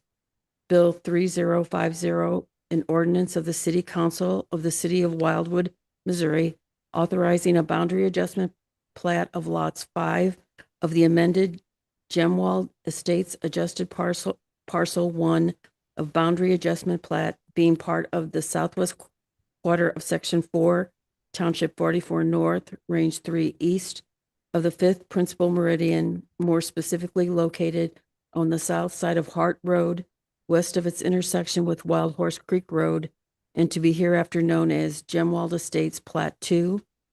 Bill 3051, an ordinance of the City Council of the City of Wildwood, Missouri, authorize a boundary adjustment plat for the re-subdivision of Lot 3 of Flat Rock Subdivision, Book 299, page 3, and Lot 8 of the Timbers at Fox Mountain, Book 354, pages 878 and 879, being part of the northeast quarter of Section 31, Township 44 North, Range 3 East of the 5th Principal Meridian, and more specifically located between Chateau Lane and Old Wild Turkey Lane, west of Fox Creek Road, and to be hereafter known as re-subdivision of Lot 3 of Flat Rock Subdivision and Lot 8 of the Timbers at Fox Mountain. Bill 3052, an ordinance of the City of Wildwood, Missouri, revising the fiscal year 2026 municipal budget to adjust for salaries and compensation. Okay, these bills are on the floor. Do we have anything that needs to be added? Director Brown. Thank you, Mayor. I'm available for any questions. I didn't have anything additional to add other than if it is possible, I would like to respectfully request 2 readings of Bill 3047. Okay, Director Brown, I think you might have a question or a comment from Councilmember Dodwell. I was going to ask the same thing in regards to 348, 349. Okay, Director Brown, are you okay with second reading also of Bill 3048 and 3049? That would be fine. I don't know that it's imperative, but if it's the desire of the council, that would be fine. We're getting warm weather sooner than Yeah. usual. Let's get moving. Okay. Councilmember Trotter. I believe we had a request to have a second reading of Bill 3050. That is correct. That's noted. We'll also address that. And then we also have a request for a second reading of Bill 3052. So anything else, Rick, that you need to add regarding the bills with first reading?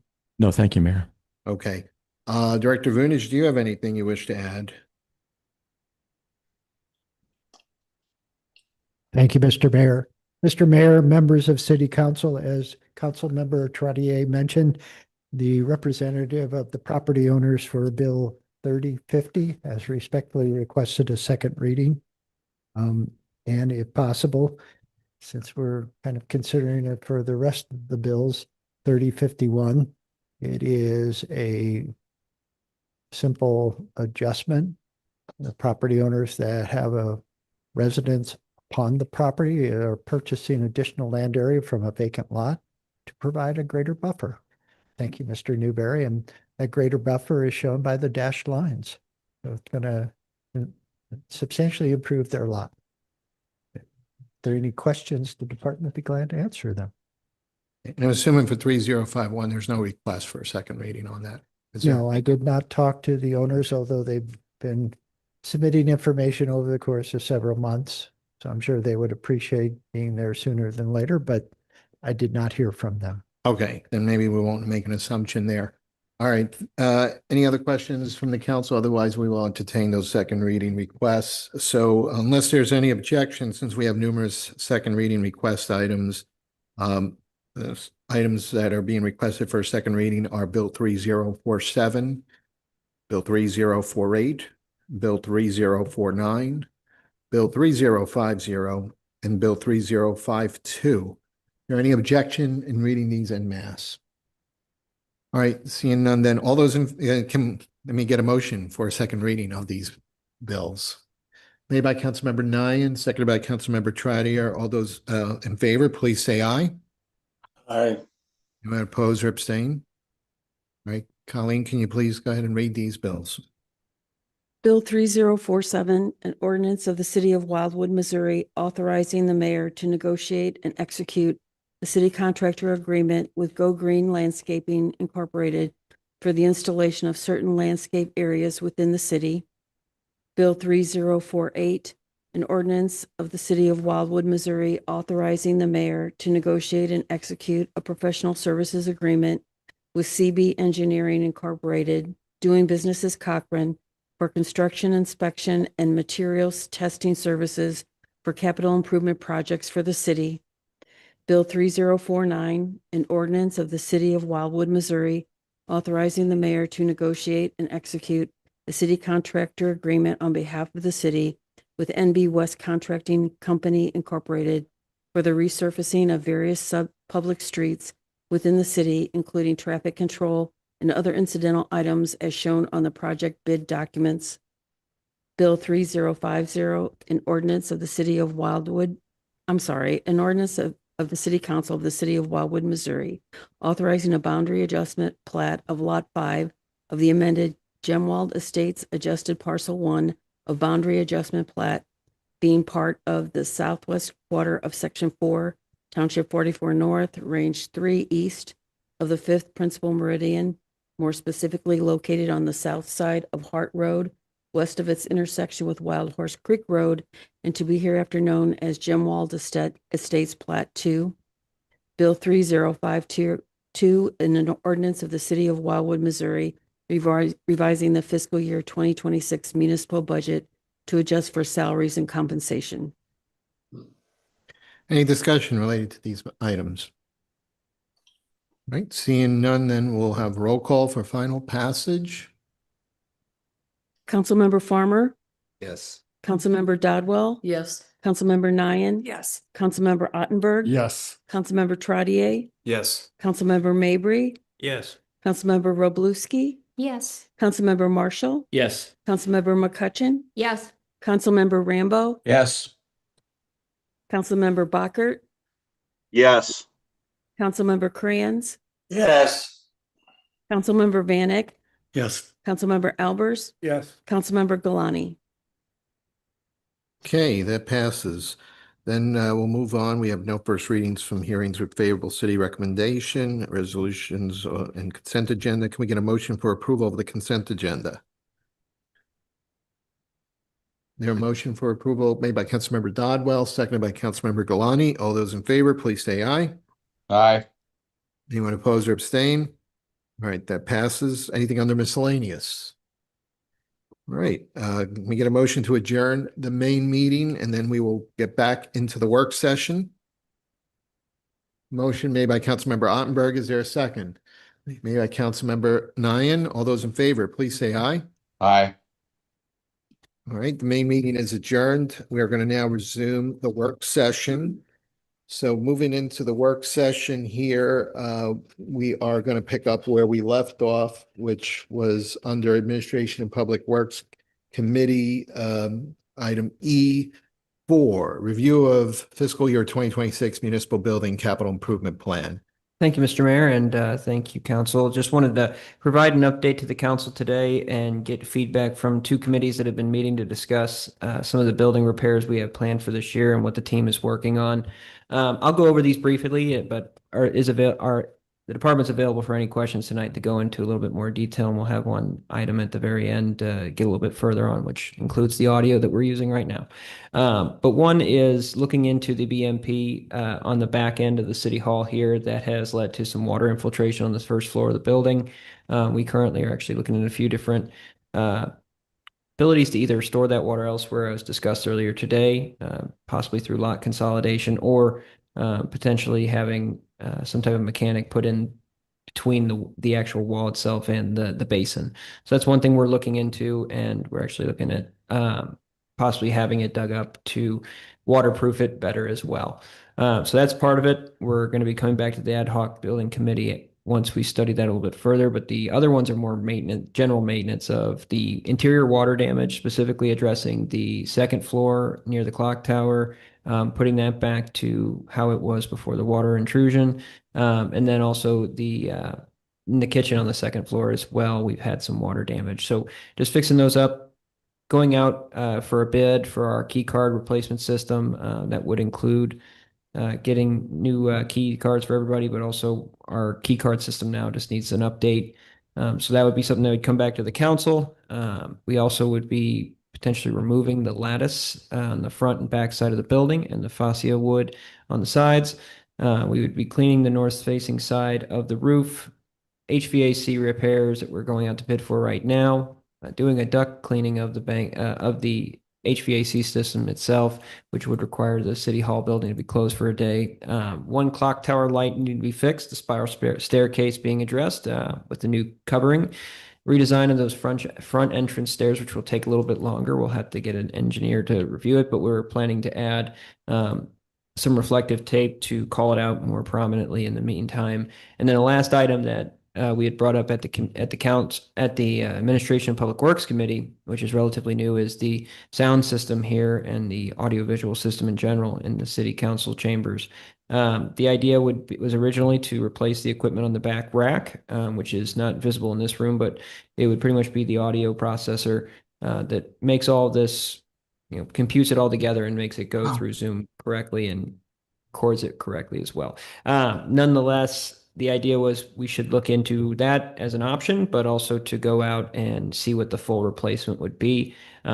The department can do that, and we'll bring back options, but just wanted to make sure that the council was aware.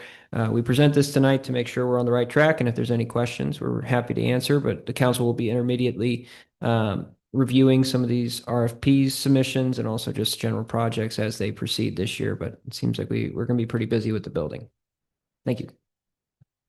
Okay, thank you very much. Then needing any action? Yes, if you wouldn't mind, if the council wouldn't mind to endorse the capital plan for 2026, at least what's listed tonight. All right, motion made by Councilmember Ottenberg. Is there a second by Councilmember Marshall? All those in favor, please say aye. Aye. Anyone opposed or abstain?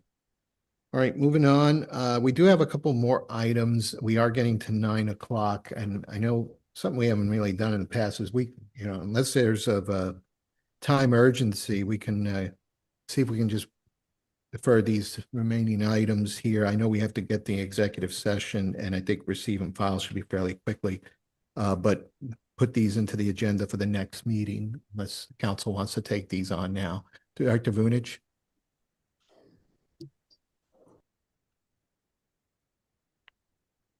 Mr. Mayor, members of City Council, certainly the discussion of items on the agenda is at the discretion of the mayor and city council members. I would just note that there is a plan for Wildwood Pub and Grill.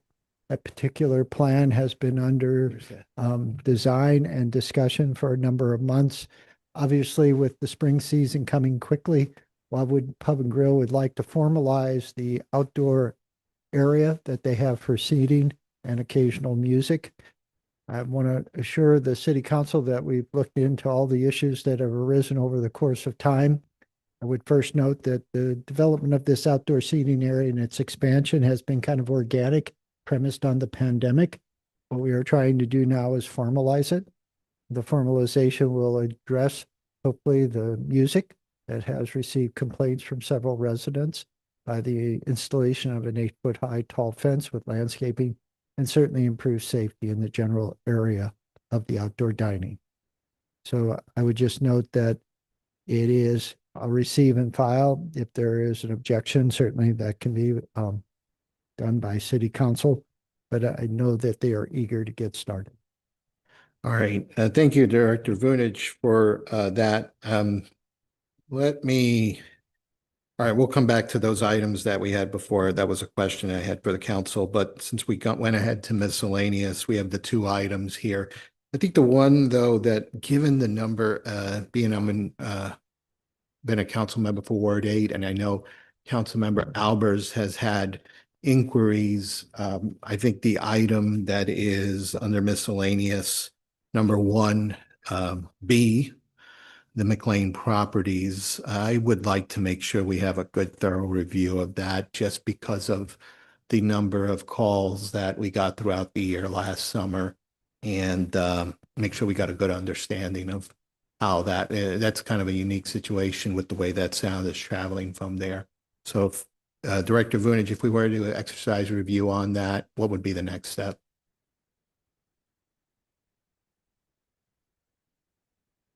The intent would to have it at Planning and Zoning Commission for the April 6th meeting and back to City Council on April 13th. I would absolutely support that then. Thank you. Yeah, just to make sure, given that, and, especially the careful attention to even the other nearby business, which has worked out really well. So do you need a motion for that, Director Vunich, or? Okay, so then we'll put that into planning and zoning then to deal with that one there. All right, then anything else on the miscellaneous? If not, I am going to come back because we still had a couple items here and want to make sure.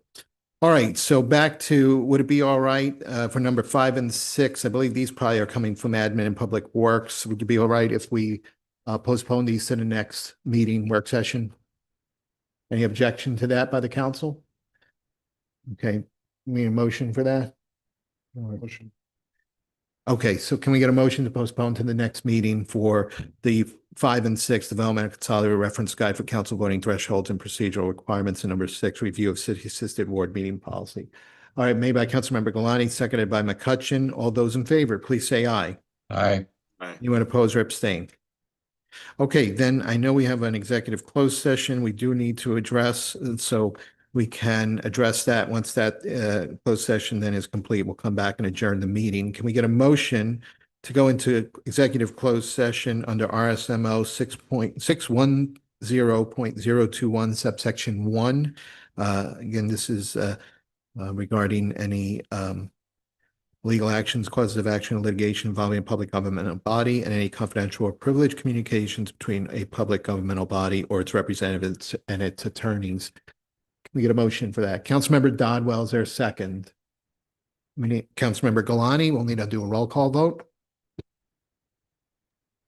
Councilmember Farmer, Councilmember Dodwell, Councilmember Nian, Yes. Councilmember Ottenberg. Yes. Councilmember Trottier, Yes. Councilmember Mabry, Yes. Councilmember Roblewski, Yes. Councilmember Marshall, Councilmember McCutcheon, Yes. Councilmember Rambo, Yes. Councilmember Bockert, Yes. Councilmember Crayons, Yes. Councilmember Vanek, Yes. Councilmember Albers, Yes. Councilmember Galani. Okay, we're going to just go into closed session and we'll be back shortly.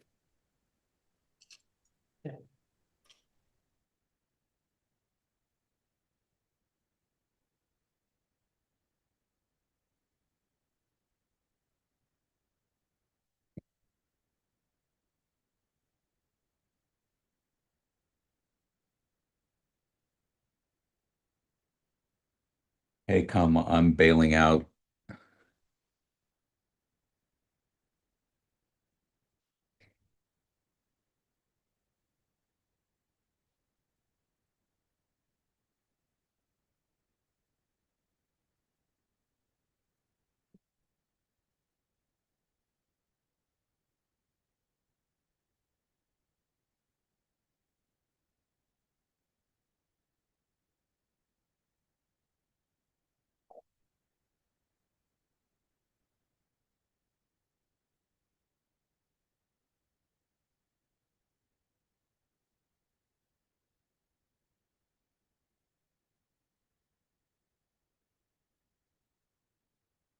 I made it, period, close enough, comma, anyway, period. I'm bailing out now.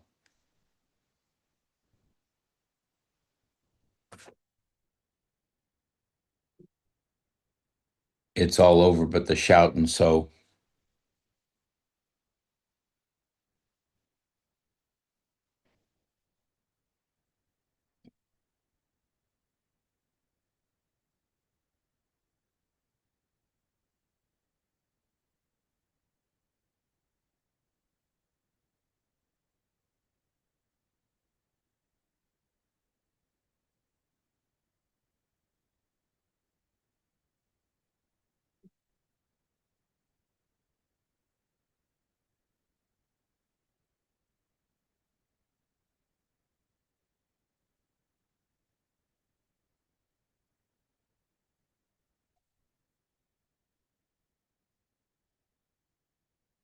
thanks for your help, period.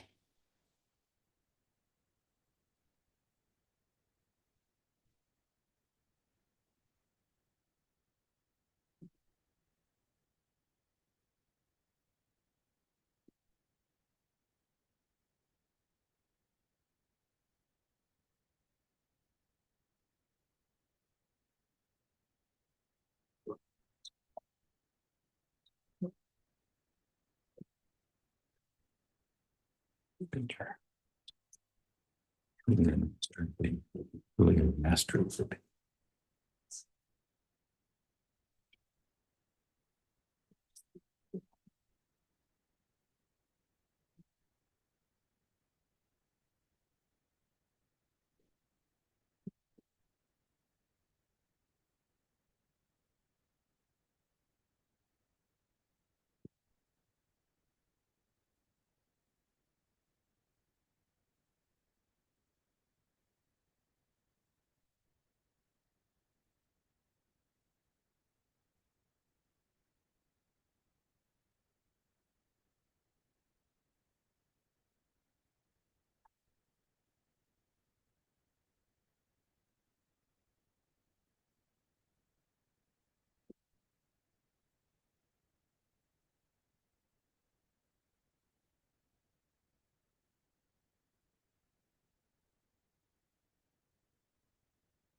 a general and an attorney.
Okay, can we get a motion to adjourn the work session? Made by Councilmember Dodwell. Is there a second? Made by Councilmember Vanek. All those in favor, please say aye. Aye. Opposed or abstain? Work session is adjourned. Thank you very much and